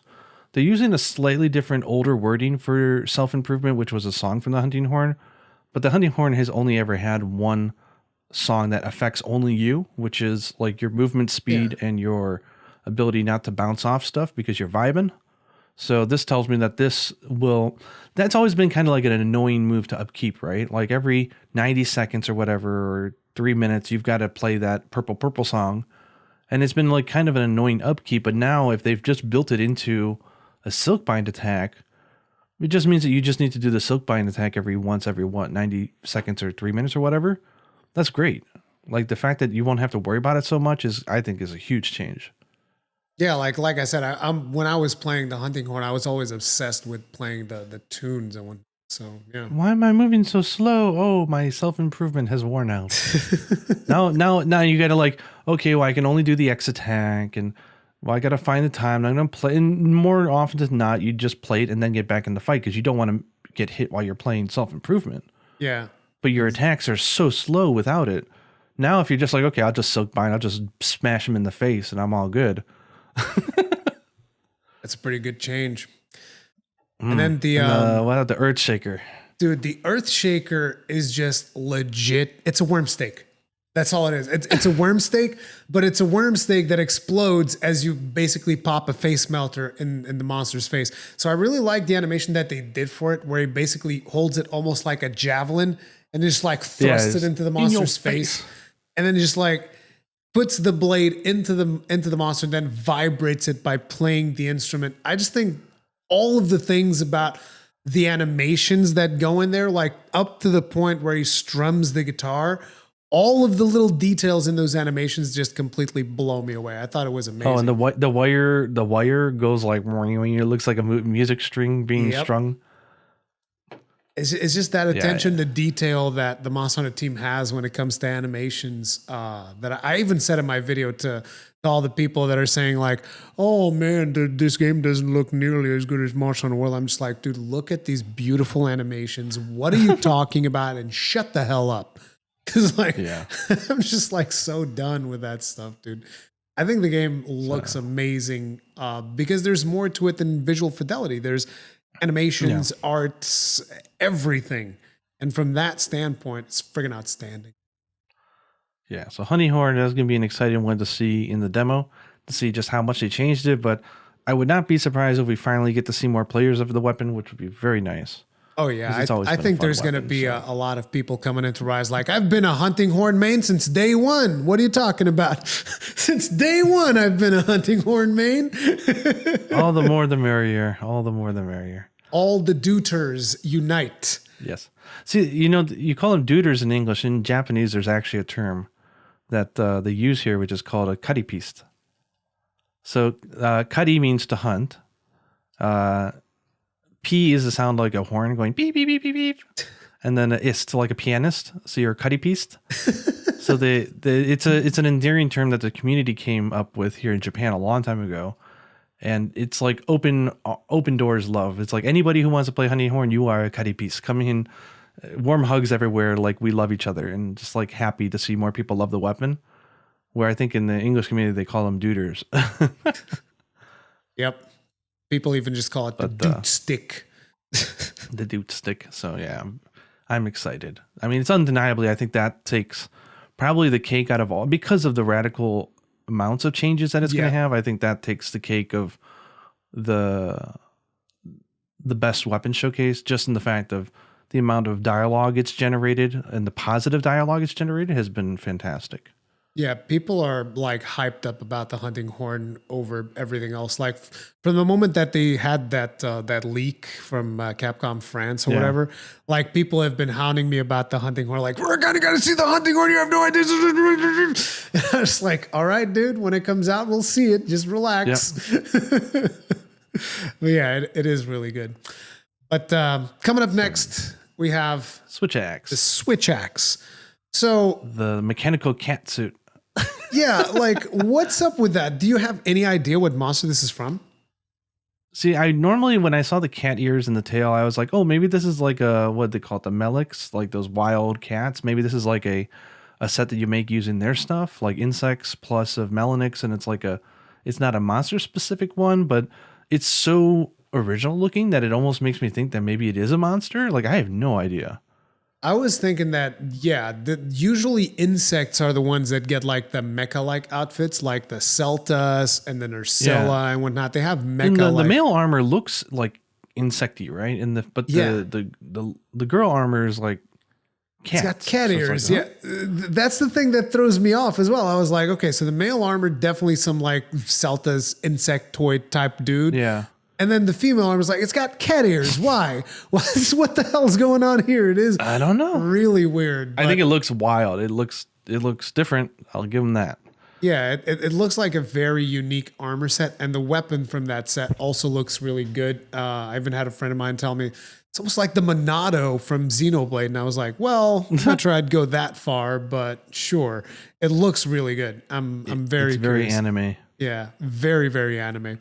So the Switch Axe brings back a lot of the stuff that it got from both World and Iceborne, including Zero-Sum Discharge, which I saw your comments on that. That was interesting. It's one of the first weapons that kind of like brings something that attaches itself to the monster, because there were other weapons that had stuff like that and they didn't bring those back. So the Switch Axe still has that move, but it looks glitchy as hell. Did you see the way that it looked? But it always has looked really weird, hasn't it? I mean, I think in World it didn't look as glitchy as that, but I think because of the fact that he clutched onto like a leg or something and he was doing movements with its hands, so the hunter just looks like it's glitching all over the place. It was a little weird, from a visual standpoint. Yeah, from a visual standpoint, the Zero-Sum Discharge was weird, but we get all of the other things that we had, like, so you get the wild swings, you get the vertical chop down with the axe as well. And files and axe mode. Yes, that was the big change, right? So they say that, what's the wording is? File effects activated by the sword persist in axe form. So that's when you fill up the I did not outer. play Switch Axe in Iceborne, so I'm kind of curious if you have, and if so, is there any specific thing about like activating file effects in sword mode that was like a thing in that game? Yes. So the way that it worked is like, so you have if you look at the image, you have the middle gauge that determines how long you can stay in sword mode. And you have the outer gauge, which is fully glowed in the website. You can see it. It's not fully glowed when you start swinging with the sword. So the more sword hits you do, the glow increases to the point where it encompasses the whole sword. And at that point, when you hit the monster, there's file explosions. So basically the idea here is like you fill up the sword to the point where you get to the file explosions, and then you can swap to the axe and you still have the file explosions. That's great. I mean, that's the problem they've been trying to solve for several games, right? Which is how to get people to actually use the axe mode. But that's the thing, because like in Iceborne, there was already a reason to use the axe mode, which is that vertical chop that I was talking about with the axe. Yeah. That vertical chop increases your part break, what's it called? Your part break multiplier. So basically, you would do the vertical chop for more part break and just like general stagger / to get the monster to worn out. And now you can do that and files, assuming that you can still charge up the axe like you were able to in Iceborne, which I don't have a hard confirmation from the video. Yeah, I don't know. We know that the move is there, but we don't know if it still charges up the axe. But assuming that you can stack that with files, that'd be pretty freaking beast, particularly if you get like exhaust files. Like that'll generate a crap ton of stagger. Yeah, I just love it just looks like it's going to be really good at allowing people to hybrid and just swap between the two modes as they play, which is what the weapon should have been, which is great. Yeah, whereas like, and I think in previous games like Genuine and whatnot, you mostly wanted to spend your time on sword. Sword mode, yeah. It's like the axe was just there for you to take a swing or two while the sword was on cooldown pretty much. Exactly. So let's see, Silk Biting attacks. We get the Switch Charger. Uses the wire bug to launch forward while regenerating your switch gauge. So that's good because the switch gauge was always. This reminds me of the self-improvement song from Honeyhorn. It's like one of those annoying little things that you had to do every now and then. You had to like press the R button to like ka-chung to charge like your switch gauge. Otherwise, you can't. You try to switch into sword mode and you get that weird like, sorry, not enough power, like type of animation. Yeah, but so I like that. In World, the idea was actually that you would just like swap the axe while you were waiting. You didn't have to really reload. You just swap the axe and then swap back to sword and like seamlessly. It was all about swapping back and forth between the two modes. But yeah, in older games, you did have the thing about reloading and whatnot. You still had the reload. You could still reload if you wanted to go into sword faster. But I think most Switch axe users probably didn't use that. At least I don't think so from the stuff that I've seen. But then you also have the Invincible Gambit. And this one is a beast of a move. The commitment here is saying that no matter what the attack, you'll still take damage, but no matter what the attack, you will not be stopped. Yeah. Like that amount of commitment is like, even in the Japanese, it's dead clear. It says, it don't matter what the heck the attack is, you are not being interrupted unless you die. And that's why the Gambit. The thing is, to me, also the amount of distance that you cover from this. Like, because in one of the scenes in the video, they straight up show your hunter going from the head of the Somnicanth all the way to the tail and then spinning to actually angle to hit the tail. And I'm just like, dude, this is insane. The amount of mobility that you get with this move, the fact that it has built-in rock steady, and you can spin around at the end to kind of like aim your attack to where you want to hit. Oh man, it's literally just flinging yourself at the monster. Yep. Like, take this. It's this is how I want to wake up monsters. If a monster's asleep, I want to put some bombs. I want the light bow guns to put their little ammo, and I want to go on with the switch axe and just lunge myself at the face. Even if because think about it, like if you're not interrupted, you could probably do that because the bomb explosions won't interrupt you or knock you back. Yeah, but the thing is, you probably want to hit with that final hit because that, I would assume, would have the highest movement value. So you're going to have to style over efficiency. Come on, man. Hey, style points, they count. Listen, I'm the one that would always wake up monsters with Wyvern Fire, despite it not being the best way to wake up. I'm like, I don't care. Look at Wyvern Fire go brrr.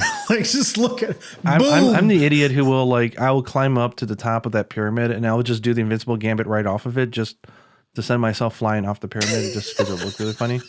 And then that music. The music meme the meme music starts do, do, do, do, do, do, do, as you just fly off the planet. Off he goes. This is gonna be a fun weapon. This is gonna be a fun move. Yeah. Oh wow. The switch axe is just looking hella solid. I mean, most weapons are looking pretty good, but the switch axe is looking really, really solid. So next up, the charge axe. No, the charge blade. Sorry, I'm looking at the Japanese site. We don't call it the charge blade in Japanese. We call it the charge axe. Yes. Oh. Okay. So it actually makes sense that the axe mode is where you're primarily using it. Makes a lot of sense because in Japanese it's called the charge axe, not the charge blade. And the slash axe, the switch axe in English, in Japanese it's called the slash axe. So it makes sense that it's sword mode focused because it's the slash axe. It's the only two weapon names with different names, so it's very interesting to see the different names that they have for the weapons in Japanese. I had no idea about any of that. So, did you play a lot of Charge Blade? I often make the mistake and call it the Charge Axe. Did you play a lot of Charge Blade during World, or not so much? Not so much, I'll be honest. I mean, I played a lot of it in 4G, and I played a good amount of it, I think, in Generations. But I think at that point, it was like Longsword, like everyone was using it, and I had already used it so much in the 4th generation. I was like, I really need to lay off and stop touching it. So I kind of abstained from it. So I'm actually looking forward to coming back to use it. But it's it can do everything. It can. So the Charge Blade is actually one of the weapons that we did not see one of the moves that was added in Iceborne. does not seem to be making a return unless it's one of the Silkbind attacks. No. The charging the sword is there. It's the Savage Axe Slash, which was added in Iceborne. That move I did not see, and it's not easy to see whether or not it is active, unfortunately. So, because basically that's the move that makes the axe portion of the blade constantly spinning. And then if like you would do attacks with it and it would hit more times because it's spinning. Yeah. So that move, we don't know if it's back or not. The charging of the sword is definitely back because we see some condensed elemental slashes and that's what charges up the sword. But other than that, it just seems to be the same move set that we had in World plus the Silkbind attacks. And I was actually a little bit disappointed. Like, there's the morphing advance slashing attack, the morphing advanced Silkbind attack, which basically swaps modes of the sword. It swaps from sword into axe, and then you can combo into attacks, right? And I thought it was going to give you like a new attack after it's swapped, but no, it's a default attack. The default. Yes, I think with this one is mainly about combo path variation, right? So being able to morph, they mention here that there's a lot of different combo paths that are available from this move. So I think this is going to be more of a technician skill.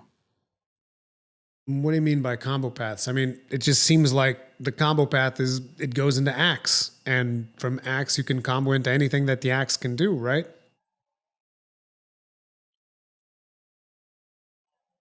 Let me try to take a look here. Sorry. Yeah, because like I was looking at the video and I didn't see anything too different about the morphing advance. There is, however, the advantage that you're not going to get knocked back. So basically you have built-in rock steady for this particular move. Yeah. But, you know, even just being able to morph and go straight into elemental discharge too, the roundhouse, that's really powerful. Yeah.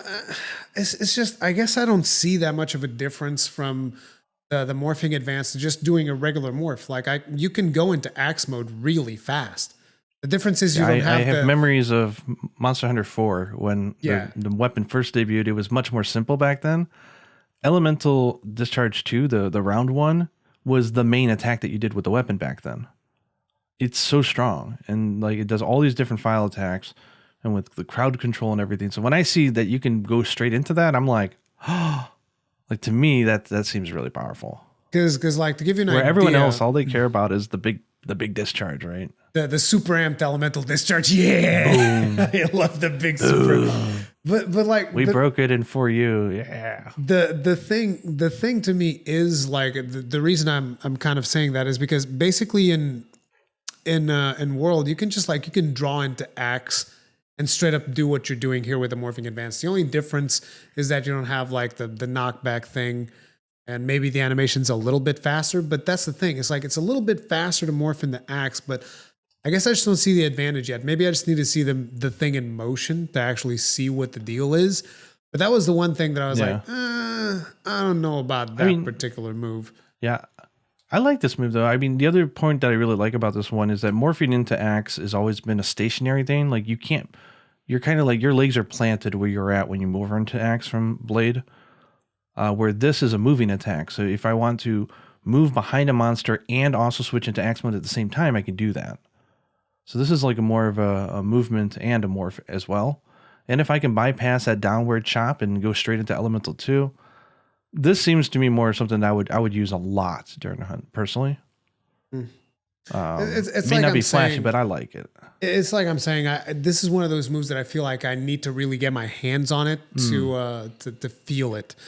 But then we also have counter peak performance, and that's like, hey, that's just like a big easy win right there.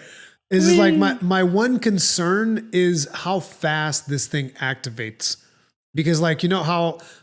If you're playing Charge Blade, you're going to build up muscle memory for the guard points, right? And if this thing is not active from the moment you press the button like a guard point, you're going to end up screwing yourself and either, mess up the timing on it potentially. That's my biggest concern about it. Yeah, where people, I think, saw this and they're like, oh my gosh, you can charge all your files and counter in one hit. I'm more looking at what you can follow it up with. The fact that you can do a full discharge, then go straight into a counter like this, and then immediately combo off that and do the discharge again, that's what made my eyes go like, what? Exactly. So this is going to be a very fun, abusable move if you know what you're doing. And the other interesting thing is that they don't just let you do like counters into axe mode. You can actually do a counter into an elemental, what's it called? The condensed elemental slash, which charges up your sword as well. So yeah, the counter peak performance is a really, really cool move for the charge blade. And I was just like, I'm full in. And the rest of the charge blade just looks really good. It's just, again, the morphing advance is my one like thing that kind of has me a little bit hesitant. It's one of those things that I have to see before I actually get in there. What are you thinking about the Yatsukadaki, the Japanese name for the spider monster? We get to see its armor here. I really like it. Yatsukadati. Is that the long neck one? Is the name. Yeah, the really freaky spider. The new freaky spider from the trailer first that we've seen. Yeah. I don't know. What does that even mean? Yatsukadaki. Cool. What does that mean? I have no idea. I thought it would have like some. Oh yes, Yatsu means the 8 legs. I mean, Yatsu. Yatsu means 8, right? I mean, it is. Most people. Yeah. Yatsu. I had no idea. I just threw that one out of my ass. yeah. Yatsu would refer to 8, so definitely correct there. Kadaki, I don't know. I haven't really spent time to try to research the name of it. Interesting, but yeah, I think it looks really good, particularly on female characters. I think on male characters, it's probably not going to look nearly as good. My daughter was like, "I need that armor." She's like, "I can make that with any weapon, right?" I'm like, "Uh huh." She's like, "Good." She really liked it. Oh yeah, the armor of the new spider looks really good. I was thinking if it was going to be Nersilla's armor, but if it's the Yatsukadati, then there you go. Yeah. But I expect to see Nersilla as well. Do you think we're going to see Nersilla? I don't know. It's tough to say, right? Because we don't know how different this new spider is. Exactly. And we also, I mean, if Nersilla is like a big monster in the Monster Hunter movie, does that mean that they purposely want to use it or they don't want to use it specifically because they don't want to connect the two? I don't know. Yeah, I don't know. I think they want this spider to have its own personality, so it wouldn't surprise me if maybe not. It's just like I really like the way that Nersilla kind of just like web slings like Spider-Man through. Oh yeah. Well, now we can make jokes now that it's wire bugs, and that's how it was doing it the entire time. Yeah, exactly. She had used to be. It's like, wait, what is it swinging on? It's a wire swinging bug. In midair. It's a wire bug. Clearly. And maybe you can steal extra wire bugs from her if you knock her over, and you get 3 and 4 and. Wire bug powered monster. That, you know what? Actually, I would love to see like final boss, like some type of monster that also uses wire bugs. That would be really crazy, wouldn't it? I mean, depending on how hard it could, like, I want to see an agile monster just like propel himself with a bunch of wire bugs. Yeah, that would be cool. And then we find out that that's where we get all of our wire bugs from. It's from this one monster. So we can't. And when you beat the game, you no longer can use them. And then you can't use the wire bug anymore. Or better yet, we have to actually protect the monster instead of actually killing it because the rampage is going to come. There you go. I figured this whole thing out. Okay, are you ready? Are you ready for some controversy? Oh yeah, we're going to be talking. Are you ready about for some? Are you ready for some bad Gaijin takes? That insect glaive. Okay, hit me up with your worst possible take, Gaijin, sir. So I made a video on this, but let me at least preface this. So I understand if someone was to say that out of all 14 weapons, the one that seemed to get the least amount of flashy new moves or something that was excitingly different or, unexpected, insect glaive would probably be on the lowest tier here. I can get that it was a little underwhelming, right? When compared to other weapons. But what I saw was really good and solid and fantastic for the weapon, where it seems like a lot of other people saw this and said, it's trash. They destroyed the weapon. It's gone. And it's just hyperbole, right? Or hyperbole. I call it hyperbole since I was a kid.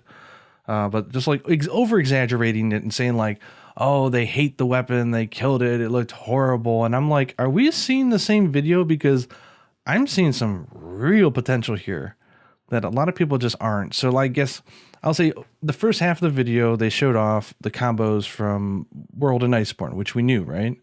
So people are correct in saying that, hey, I thought you were going to show off some new combo paths, something more exciting. I get the disappointment there. That I would agree with. We didn't see anything that's particularly new. But the Silkbind attacks are awesome, where I think there's a few reasons why it hit people the wrong way. So the first one is the Silkbind Vault, right? And it's kind of like, it's linguistics. It's like, okay, you got a weapon that can jump in the air whenever it wants. And now it almost felt to some people that the game was saying, and your first Silkbind attack will be a vault into the air. And it's like, I can already do that. Like, what's the point? And I think people are forgetting that we haven't seen the mount system in this game. We know that there's going to be mounting. They said it's going to be special and new and different, and they'll talk about it at a later time. It only makes sense to say that mounting, if every weapon can just do aerial attacks, then, you know, there has to be some other conditions for mounting in this game. My guess, and I think everybody else could guess it, would be that Silkbind attacks would build up something, right? Because the damage display in all the demos have always been very specific. If you hit a monster after a Silkbind attack, it was a blue colored damage. So it's doing something there, right? It's a mechanic that we don't know yet. Well, the aerial combos for the Insect Glaive are plentiful, right? You can do a lot of hits. And this basically allows you to do your aerial combos, but initiated from a Silkbind attack, which means they're all going to be blue. So it just tells me that whatever the mounting system or whatever that whole mechanic is going to be, this is going to play into it big time. On top of that, even ignoring, because that's still kind of like assumptions, right? Even ignoring all that, this allows you to completely reset your combo paths. So normally the Insect Glaive can do like, you know, the aerial evade. Is that, you can do like the... Is that officially confirmed though? Or is that, again, we're just... Yeah, if you look at the website even, and even the video, it says you can follow up the Silkbind Vault with a jumping slash, a jumping advance slash, or even a mid-air evade, which is all your tools when you're in the air. And they show in the video that he was already mid-combo and had already exhausted his combo paths, and then he does the Silkbind Vault from the air, and he's able to do them all over again. So this is basically Floor's Lava mode. You're going to be able to keep up your aerial as much as you want. I didn't notice that he had exhausted his combo path in the video, but that was one of the things that I was considering for the Silkbind Vault, is like, if it can reset your, you know, your aerial stuff and maybe give you a little bit of stamina. Does it give you stamina? It doesn't say anything about giving stamina though. Yeah. Right?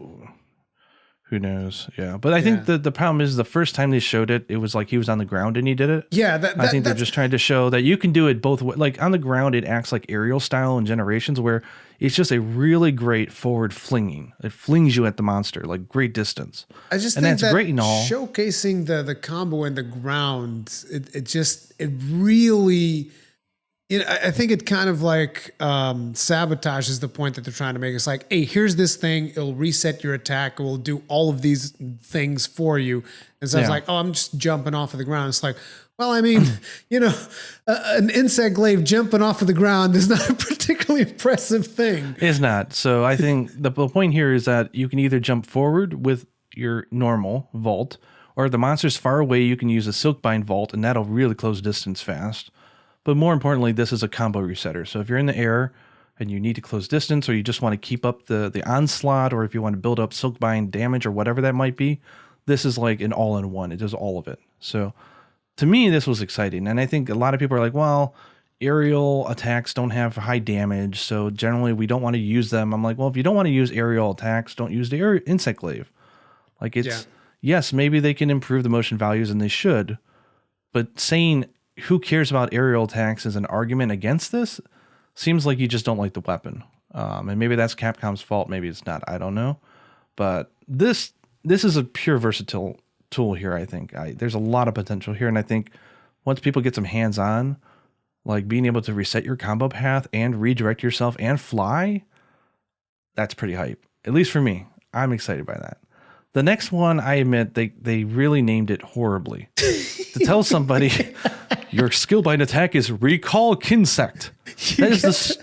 Oh, what's it called in Japanese? That's like saying we have a new skill-bind attack for the Gunlance called Reload. It's like, what? Reload Shell. It's like, what are you talking about? It's a bad name, okay? Like, I'm not gonna sugarcoat that. I think it's a horrible name. What's it called in Japanese, though? Is it different? It's not much better. It's not much better. It's like the healing return of the Kinsect. Even in then, it's not. Return of the Kinsect. Or something like that. But it's not even any better. It sounds and looks like it's like Recall Your Insect. I'm like, that's a bad name. But like what we saw was basically it's an emergency evade, right, from Generations, which was arguably one of the best. Absolute Readiness was one of the best attacks in the game. So you get some iframes, you get to do a backflip, you get to keep your weapon out. And not only that, you can do this thing both on the ground or in the air during a combo. It's like you can do it anytime you want. And on top of that, they'll give you some bonus stuff like your stamina of your Kinsect's recovered. And it grabs a green healing extract, so you get a small heal as well. And that's just like bonus, like dressing on top of the dessert.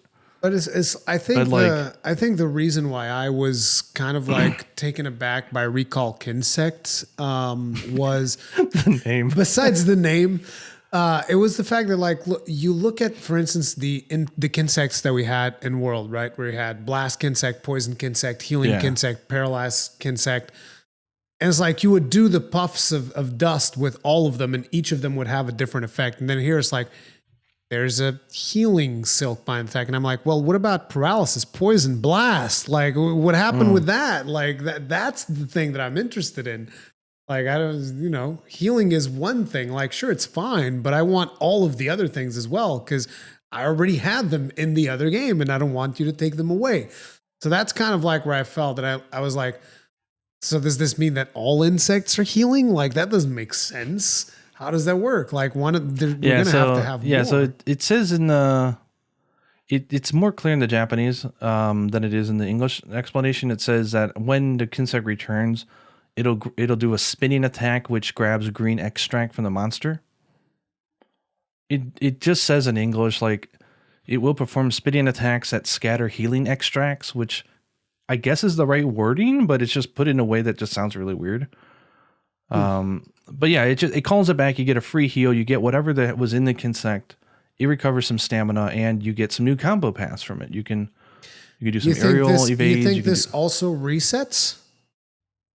Yeah, because if you notice in the video, when the hunter does the recall insect, he does the back evade. Because it's a backflip in the air, it allows you to do a forward aerial evade. You can just go straight into an aerial combo from it. And he was able to do both the aerial evade and the aerial sort of like forward attack, all from that move in one combo. So it's another move that basically resets your combo path. So like both of these things are going to be like intertwinable moves that you can do inside of your repertoire, whether it's flinging yourself and doing more moves, or I don't know if you're looking at the video, but what's a good point that I would ask you to look at? Like look at around the 46th second, 45th, 46th. So he does a backwards ground evade, and then immediately starts doing aerial combos off of it, where he does both the aerial evade and he does the forward sort of attack. Yeah, he does 2 aerial evades after the recall Kinsect. So if you can do aerial evades and other attacks from this move, that very much just means that it resets the fact that you can do this thing in the air. So it's like the only limit that you're really going to have for being in the air is going to be your stamina, basically, because it doesn't seem like these skills recover your stamina, but they both kind of like reset you and let you stay in the air, which is making the Insect Glaive much more of an aerial weapon than it was in the past. Yeah. But that also means that they need to buff the aerial damage.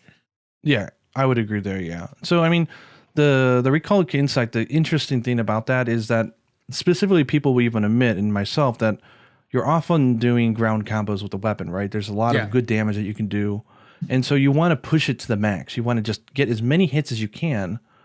And so if you always have the ability to just do an iframe backwards out of it, if the monster, like attacks you in the middle of your combo, and then from there you can even do aerial stuff straight from there, that's pretty versatile. That's pretty cool. So it just means that I can be more aggro with the weapon. and I can get into air anytime I want. Like I don't have to worry about doing this weird like RB vault animation. I could just do recall Kinsect and immediately do an aerial evade and start going crazy on the monster. So I think both of these, we're going to have to see them in the demo.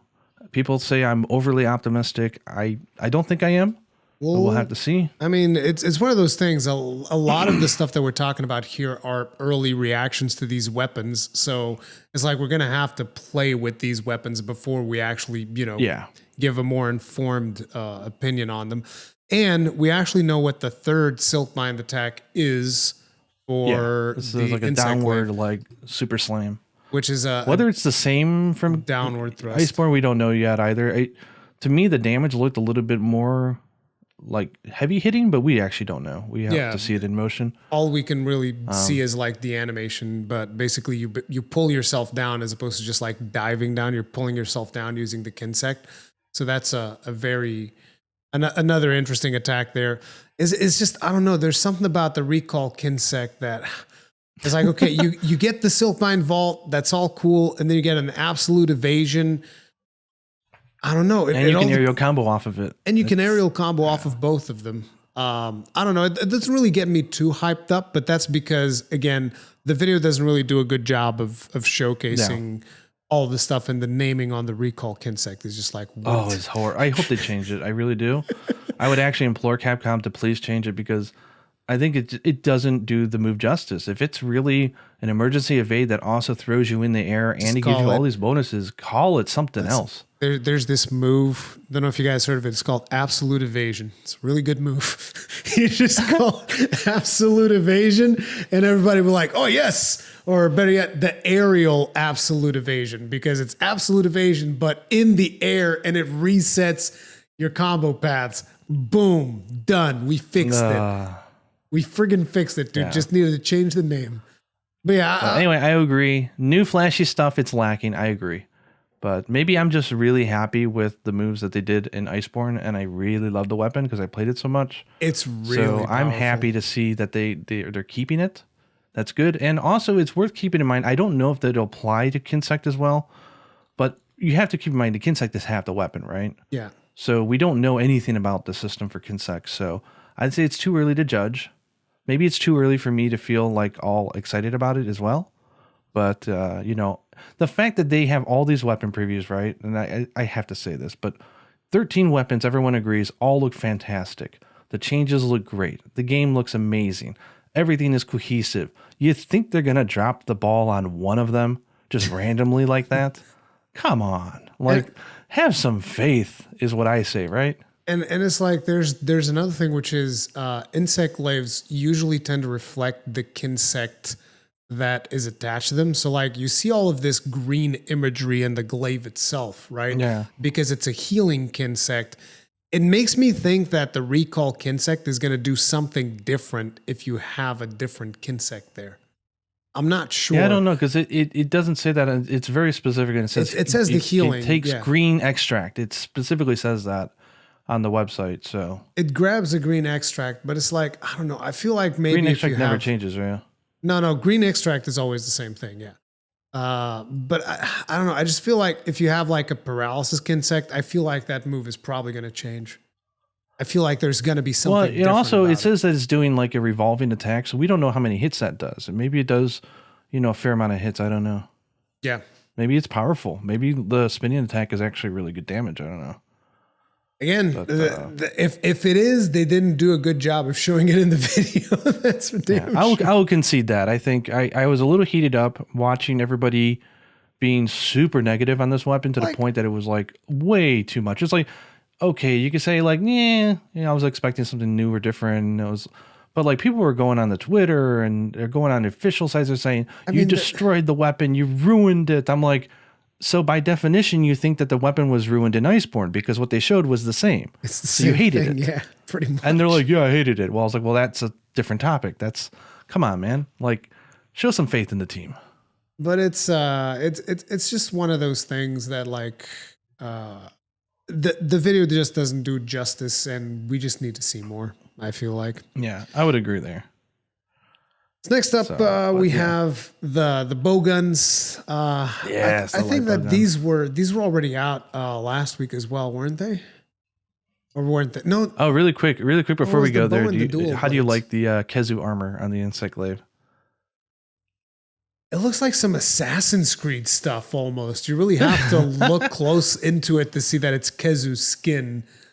Because that's the vibe that I got off of it, was just like, this is some Assassin's Creed stuff. And the female armor's got like the almost like the Holy Grail Inquisition stuff in her face. I'm just like, whoa, that's a little bit weird there, but I think it looks really good. I can't wait for the Palico equipment. I don't know if you remember the Palico equipment for Kezu.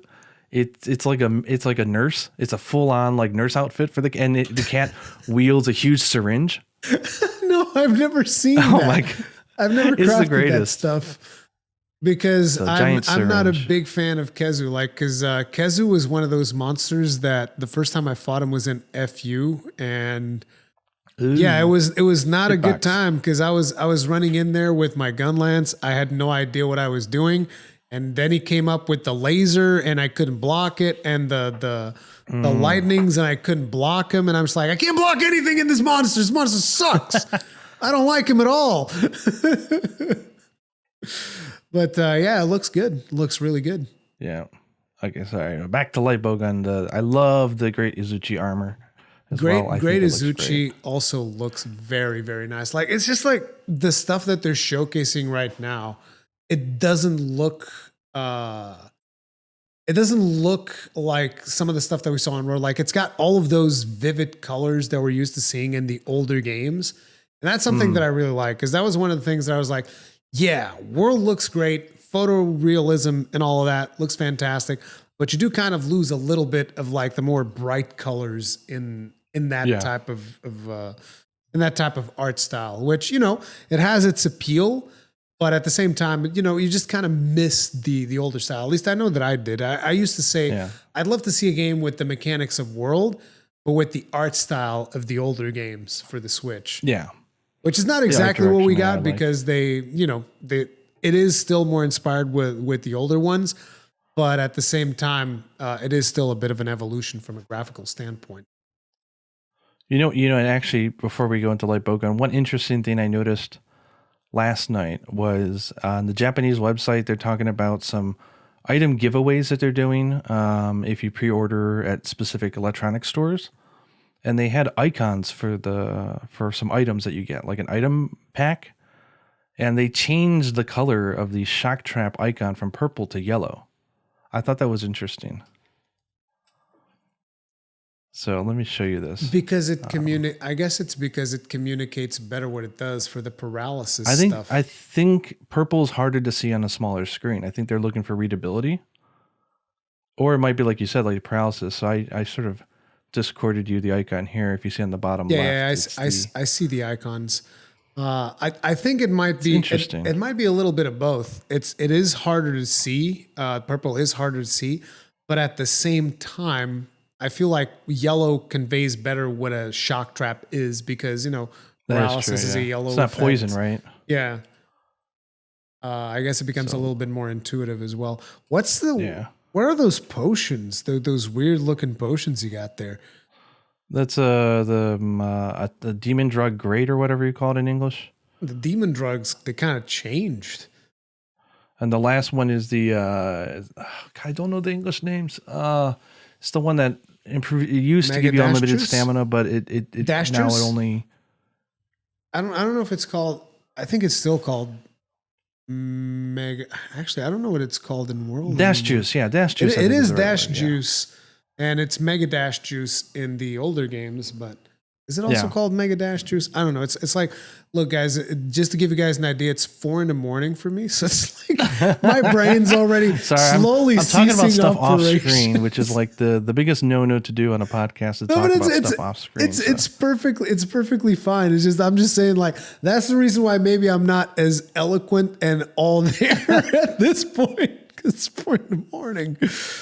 But okay, light bowgun. Let me get us back on topic. Sorry about that. Light bowgun. I am hyped.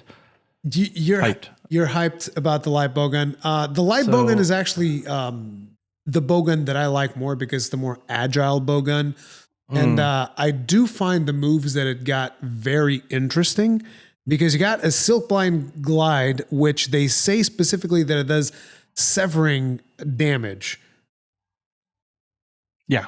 So you do like a forward like shoo, and then you can like try to sever a tail. So unless it better have good motion value, otherwise like no one's gonna use it. yeah, and it's like they didn't show any what's it called? Any slashing. They didn't show any slashing not slashing ammo. Jesus. Is it called slashing? There was a slashing effect though. Yeah, no. What I'm saying is specifically about the slash. It's not slashing. Slicing ammo. Slicing. Thank you. They didn't show any slicing ammo, like because they nerfed the crap out of slicing ammo in World, and I was wondering, do you think that slicing ammo is going to be good again? Do you think they're going to keep it nerfed like they had in World? I think, yeah, I'm not sure, but I mean, I just like the idea that it has some way to cut some stuff because like I've always wanted to do like an early game, like start the game using light bowgun, but I always thought like slicing ammo being your only move to really cut off tails has got to be a rough time. Yeah. It's not going to be easy for you to chop them off, which is interesting because like at the start of World, like I feel like Dragon Piercer for the bow was actually kind of broken because my friends used to chop tails all the time with that damn thing. They just like shoot the monster in the mouth, and then as it came out the backside, off went the tail, and I'm just like, dude, what the hell is this weapon? What are you guys doing right now? This is not normal. So yeah. One thing I do like though is that this attack also can be used as just a maneuver. Because it says like you do like a really fast forward, like sort of like lunge at the monster using the wire bug. But then it says that pressing a corresponding button after that animation will let you do the cutting attack. So you don't actually have to do that attack. You could just use this as a really quick way to move around, I think. Interesting. Because this is already a pretty friggin' mobile weapon. I was a little bit sad because we didn't get to see like the dodge reload that we got in Iceborne. Yeah. Like that would have been something that I would have very much liked to see, but still, it's not. Well, they had the animation in the video still, so it only begs to say that I think it's still in there as an option. They had the animation in the video? Slide is there. Yeah, when in the beginning when he's fighting Toby, he does like a double side evade, and the second one is like kind of like the reload, kind of like slide. Oh, you mean the slide itself is there, but not the actual animation of the reload. Yeah, I mean, if they have the slide, then I imagine as a bowgun customization, it would still exist, right? I don't know. I hope it does because that was actually one of the things that I really liked about the weapon was the sliding reload. I thought it was really cool. But then we get aerial style, the fanning vault. It's aerial style. I love it. Yeah, it's jump way up in the air. It's just legit fire, reload. like the GU aerial style. Because I had a friend of mine that used to do that all the time. I'll go ahead, sorry. I had a friend of mine that used to do this all the time, like the aerial attack, and he used to tell me about, oh my god, it's so amazing, like check this out. And then he would like, I think you can even shoot clusters off of there, and I'm just like, dude, no. Stop it with your stupid cluster nonsense. It's like, why would you do now that? we get a sticky wyvern blast. How do you like that? I like that it's not in my gun lens. That's how I like that, dude. I hope that they bring back eternal ammo. I thought that was an awesome feature in Generations, where you would have built-in eternal ammo. Internal. I'm saying it wrong. It's. Forgive us, guys. It's internal ammo, where it's specific ammo that you can't buy, you can't bring with you, but it's already built into the bowgun. So you get like a limited like 30 light shots or 30 power shots or whatever it might be called. There was like specific ammo that was inside of the bowgun when at the start of a hunt, and you can work with that. And I thought that was fantastic. Like internal like water piercing level 2, and you'd have like 60 rounds of it. So it allowed them to differentiate between all the different light bowguns in the game, because some bowguns would have better special ammo and some wouldn't. I thought that was a cool feature from Generations that they didn't bring back in Iceborne, and I would love to see them bring back in this game. I don't know. That's always the thing that kind of keeps me from doing bowguns is all of the management that you have to do in terms of like, there's a lot. I see that. Like I did that specifically for Kulf Roth because I was like, okay, so in order to do this elemental ammunition, I need this plant, this element, I need that. So I farmed all of those. Like I put it on the resource, whatever the botanical center to just like keep generating those things for me to keep making ammo. But like it was something that I never felt like I wanted to do on a wider scale. Like, okay, so now I'm going to need this amount of slicing ammunition, then I'm going to need this amount of piercing. That's what I thought the internal ammo actually did a good job of solving was less management, because you would basically just choose your weapon by what internal ammo does it come with already, and then what's its main shot. Is it a normal 2? Is it a water? What? And you would only really have to worry about bringing that, like one type of ammo, and that was it. And then you would use like the internal ammo for half the hunt, and then you'd use your other shot for the other half. And it was a little bit less busy than it was in something like Iceborne was like really heavy management of shots. Yeah, see, like which people like. If they do it like that, then that could be something that would get me to play that weapon a little bit more. But you know, other than that, like I only see myself really playing with the bowguns by the time like you said yourself, when you get to the end game. Late game, yeah, they're really good. Then flip sizes are big and healthy, and resources are plentiful. You don't have to worry about nothing. Yeah, when you're just like a rich friggin' like oil baron or something, it's like, yeah, I'll play around with the like, I'll shoot a couple of shots and whatnot. But early in the game, it just like feels very prohibitive because like, okay, I have to worry about farming herbs and blue mushrooms and honey. And the last thing I'm thinking about is like, oh yeah, let me get some blast nuts and whatnot. Yeah. I was like, nope. But you got to use the farm if you want elemental shots. It's kind of annoying, yeah.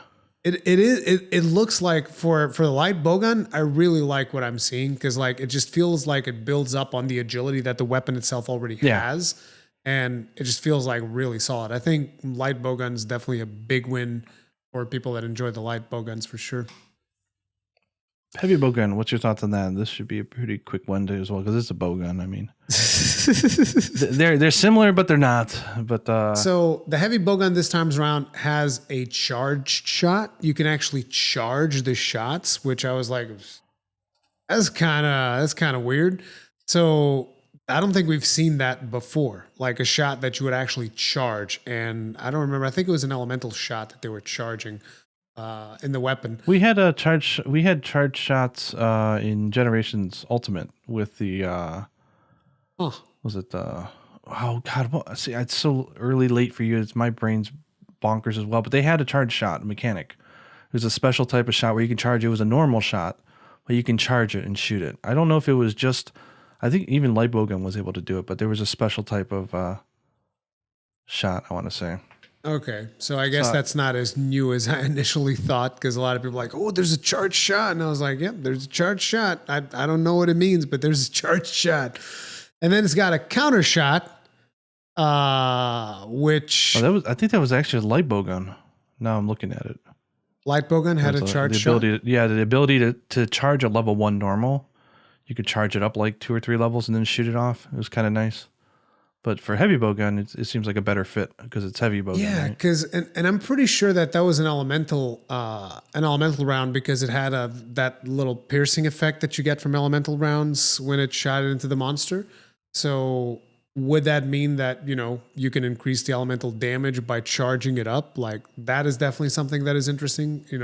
Elemental properties and heavy bowguns and whatnot. Even though most people are still going to go for raw, particularly with the new clusters and whatnot. Because the clusters are no longer like actual clusters that will knock everybody away. At least we hope they're not. It looks like they're much more concentrated. They're not as spread out, like throwing hunters all over the place, which is a very good thing. Thank God for that. And then they have a Silkbind glide, which is kind of like very similar to what you have in the light bowgun, with the exception that this one can also do a close range attack. It can't. It's been a while since I saw this. It seems like it allows you to glide, and then you can follow it up with an attack, or you can just put away your weapon. So it's another one when I think we need to get some hands-on time to see just how much utility there is there. Yeah, you can either use it as a defensive move and evade away from the monster, or you can use it to actually perform close range. Oh no, the thing to perform a close range attack, what they did in the video was actually a wyvern stake, not wyvern stake, a wyvern fire. Yeah. They did a wyvern fire in the video, so I don't think it always does wyvern fire because that would be risky as hell. Just like, oh, let me just commit to a wyvern fire after I did this dodge into the monster. Sounds a little bit dangerous. Yeah, I don't know. I would assume whenever I see heavy, bowgun and then close range, like I'm like, okay, I got to get some hands on this. I don't know what that means. Yeah, because I generally don't want to be close range. I think it'll probably just like the close range attack is probably going to fire like the ammunition that you have selected. Maybe I don't know. But yeah, that's a Silkbind Glide, adding more mobility to a weapon that desperately is going to need it because most of the monsters are probably going to be faster considering, all the Silkbind stuff that we can do with all the other weapons. So they're going to compensate by making monsters faster, I would expect. The counter shot, what do you think about that? The counter shot looks interesting. The thing that surprises me is the range on it. When you first see it, yeah, it's got a lot of range. The monster is a good ways away, and you just you dodge out of the way and you fire the counter shot. I don't know how I feel about it because it's one of those things you're not going to be able to just rely on this to deal damage. And I feel like it's not necessarily an amazing addition to something like the heavy bowgun, because the heavy bowgun is at least the way that I see it, is a very calculated weapon. It's a weapon where you wouldn't be in the position to eat a powerful attack anyways. You wouldn't want to be in the position of an attack. Yeah, exactly. That's the way that I feel. So I'm not sure. It looks fun. It looks like it's hella fun. You're just like, hey, I'm gonna pop my counter and then I evade your attack and counter you with this big shot. But ultimately, it just feels counterintuitive to the usual playstyle of the weapon because it's a weapon where you want to be away from the monster. You want to be shooting it. One of the things that I like, though, no scope. Because good God, I did not like the scope in Iceborne because, I don't know how much you played heavy bowgun, but basically, I remember later in Iceborne, I was like, dude, I want to make a build around Wyvern Fire. And it's like, okay, in order to maximize Wyvern Fire damage, you're going to have to use the scope. And I was like, ugh. I instantly okay, I guess I'm not doing that Wyvern Fire build that I wanted to do. Wait, not Wyvern Fire. God, I always say it. Wyvern Heart. Wyvern Heart. I want to do a build around Wyvern Heart, potentially even with Focus, because I think Focus also reduces the cooldown on it. Not sure. I think bowguns are going to be similar to Gunlance and Insect Glaive in that there's so many things outside of just a little preview that we need to know. Yeah. Both on just how the mechanics, the customization, how good is the gyro, optional sensors. Oh, that's right. I keep forgetting the gyro because you can actually aim with the gyro this time around. That'll be interesting. Yeah. Yeah, so that'll be interesting to try out. So maybe that'll make it even better. So lots of unknowns, I think, with these weapons because there's just so much more outside of the core move set that we have to see. Yep. So, but that's the heavy bowgun. And then finally the bow. The bow, which we kind of already touched up on. There's not a whole lot more to say. The bow looks really good, looks agile. You got the Herculean draw, and you have another poorly named skill in the name of Focus Shot. Not an actual shot. Interestingly enough, it's also you're not an actually evade. shooting, right? You're evading. No, you just evade. It's basically another absolute evade with a really bad name. What's it called in Japanese? Is it also Focus Shot? No, it's the art of breathing. The art of breathing. Yeah, for your bow. It's like the bow. It's the kanji for bow, breathing, and the art of. So it's like the breathing of the bow. See, at least letting your bow breathe. At least in Japanese, it's much better evasive. than friggin' Focus Shot because it sounds evasive, right? Because that's really what you do. Is you're just evading, and you're recapturing your focus and your stamina, your state of mind. Yeah. And the Herculean draw, interestingly enough, is basically kind of like the power sheath in the power sheath in the Greatsword. It feels kind of like the same thing because you even get the same visual feedback that you get from that particular move because it just makes your hand be green and stuff, kind of like the Greatsword. I like the bow. The bow's looking really good. Did you notice different shots and whatnot in the bow? Because I had people tell me about, there's piercing shots in there. Holding it sideways or vertically. And it's another thing that it's so early I can't even possibly speculate whether it's motion blending, whether it's whether they're taking the 3 types of shots like power, rapid, and pierce, and they're just making it into one type of bow. I don't know. I have no idea. Yeah, so the bow is going to be another one that we're going to have to look into more closely when we get to the demo.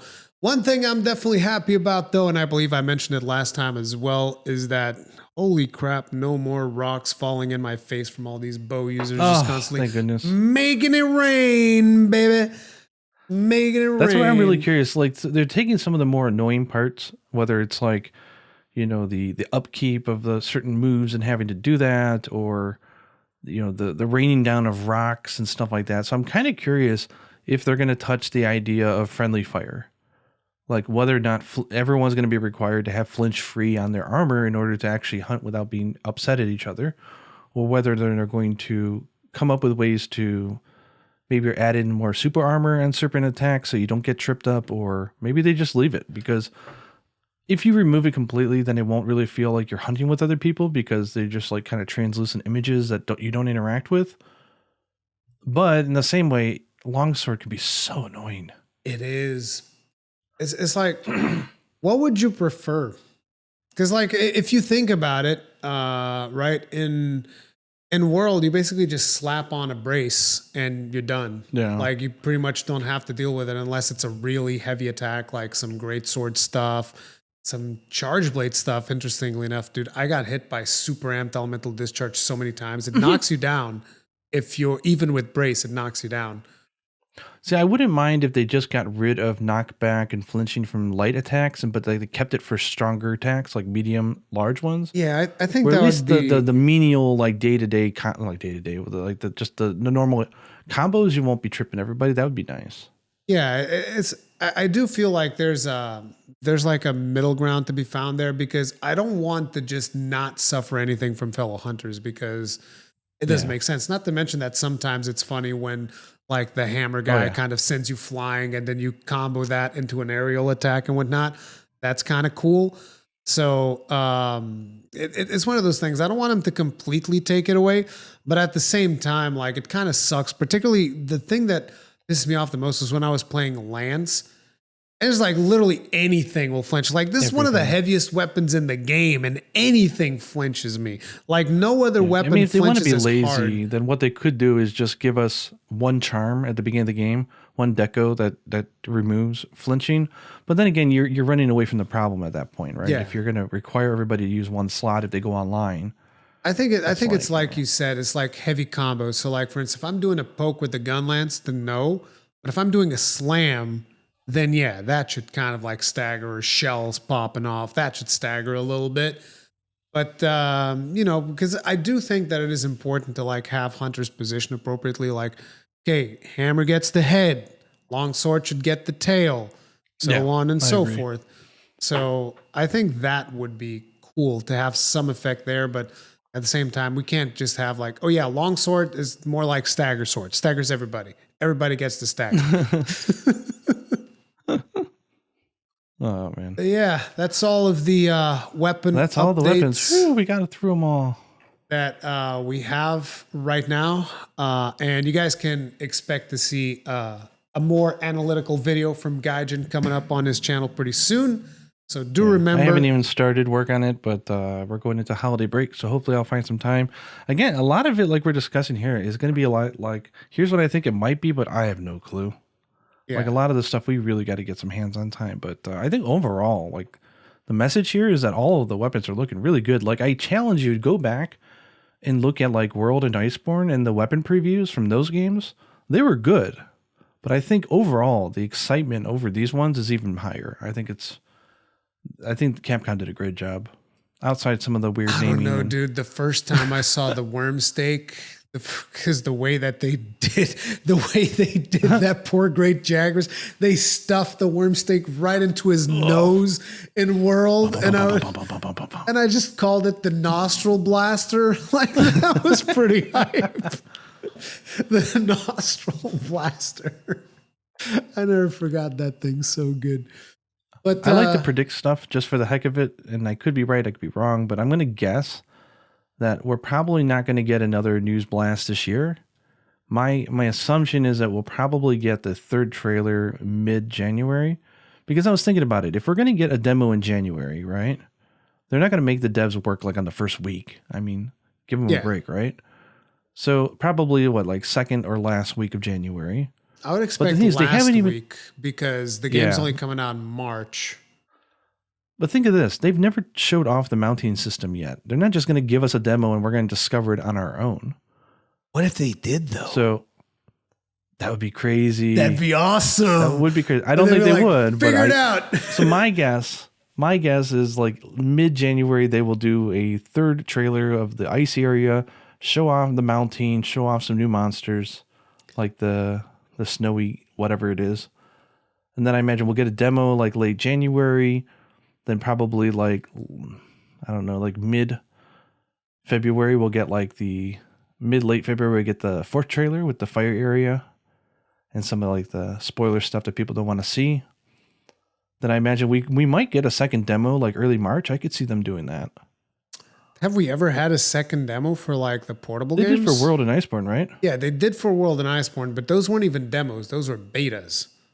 They called them betas. So that's true. They're not calling it beta, so that's a good point. Maybe not. I don't think we've had like 2 demos before. Not demos, no, yeah. So I wouldn't expect then I imagine we'll probably get like a story-focused trailer for like the launch, like mid-March. What monsters do you think we're getting in the demo? Because usually we get like an early monster, a mid monster, and an advanced monster. So what are your predictions for that? I hope they do not give us Magnamalo. I do not want him in the demo. I was not a fan that Nergigante was in the demo for World. Yeah. Because not only did they nerf the heck out of the AI, so it wasn't even representative of the monster. That's something you want to work towards. You don't want to see that monster in motion and fight Remember the demo for 4 Ultimate? I don't. What was in that? Gore Magala. Was that Gore Magala? But Gore Magala wasn't new. They put Gore Magala in the demo. Well, I guess for the Western, Gore Magala was Gore Magala was the flagship. Sedigios was the flagship, not Gore Magala. That was old. That's Monster Hunter 4. But they just, I was talking about 4. They've done it before, so yeah. I was talking about 4, not Generations. I was talking about Monster Hunter 4 Ultimate. They put Gore Magala in the demo. It's possible they might do it. They might say, okay, let's put Magnamalo. Here's Magnamalo. They put him as like the advanced one. Like I don't want him to do it. I don't want him to do it. I'm just saying like there's like they might. There's a history there where they've done it, so I wouldn't be too surprised if they did again.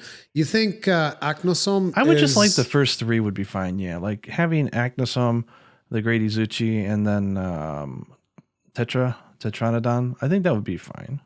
I think we either get Great Izuchi or Tetra as the early one, potentially Agnosome as the middle one, or Agnosome as the early one and Somnicant as the middle one, and then Magnamalo. I hope I'm wrong, but that's what I would go for.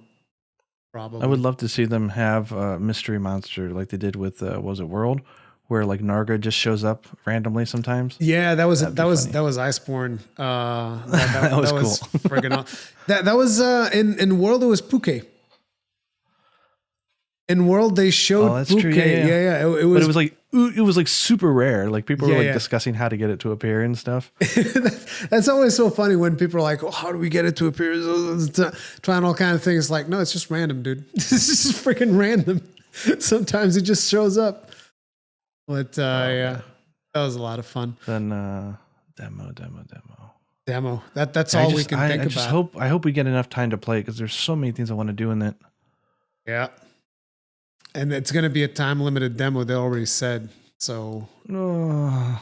It's so hard. Why you do us like this, Capcom? I know. Yuna's also very much looking forward to doing the demo. So I'm going to try to balance time between getting her into Monster Hunter and playing it together, but also trying to do enough analytical stuff that I can make some interesting videos.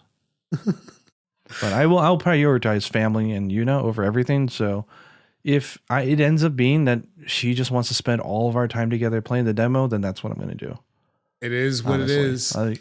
This is living the dream. The fact that she's been wanting to get into Monster Hunter, like, I'm going to eat that up. You kidding me? That is very much good news. But without any further ado, I think I'm gonna call this. Yeah, podcast. You must be tired. It's like we've been talking for like 5 hours or something. I'm so sleepy right now. It's insane. So, but it's been fun going over all of these, and I think we'll have some more Monster Hunter stuff to talk about mid-January, probably. Definitely. Hopefully, maybe even probably not sooner, because like I'm probably gonna go into break mode myself soon after I edit these videos. Yeah, I was gonna say I hope I think this is the last time we'll talk officially on a podcast this year. So I do hope that you have a wonderful holiday break. I know we'll probably all just be staying at home trying to go through backlog, getting some sleep, but there's nothing wrong with that. So I hope you take it easy and get some much needed rest. You too, sir. You and your daughter have a fantastic holiday and enjoy yourselves and stay safe and all of that good stuff. Awesome. Well, go get yourself some darn sleep. I will do just that. Do you have any final words? Thank you for everybody who's been sticking around to the end and listening. It's been fun.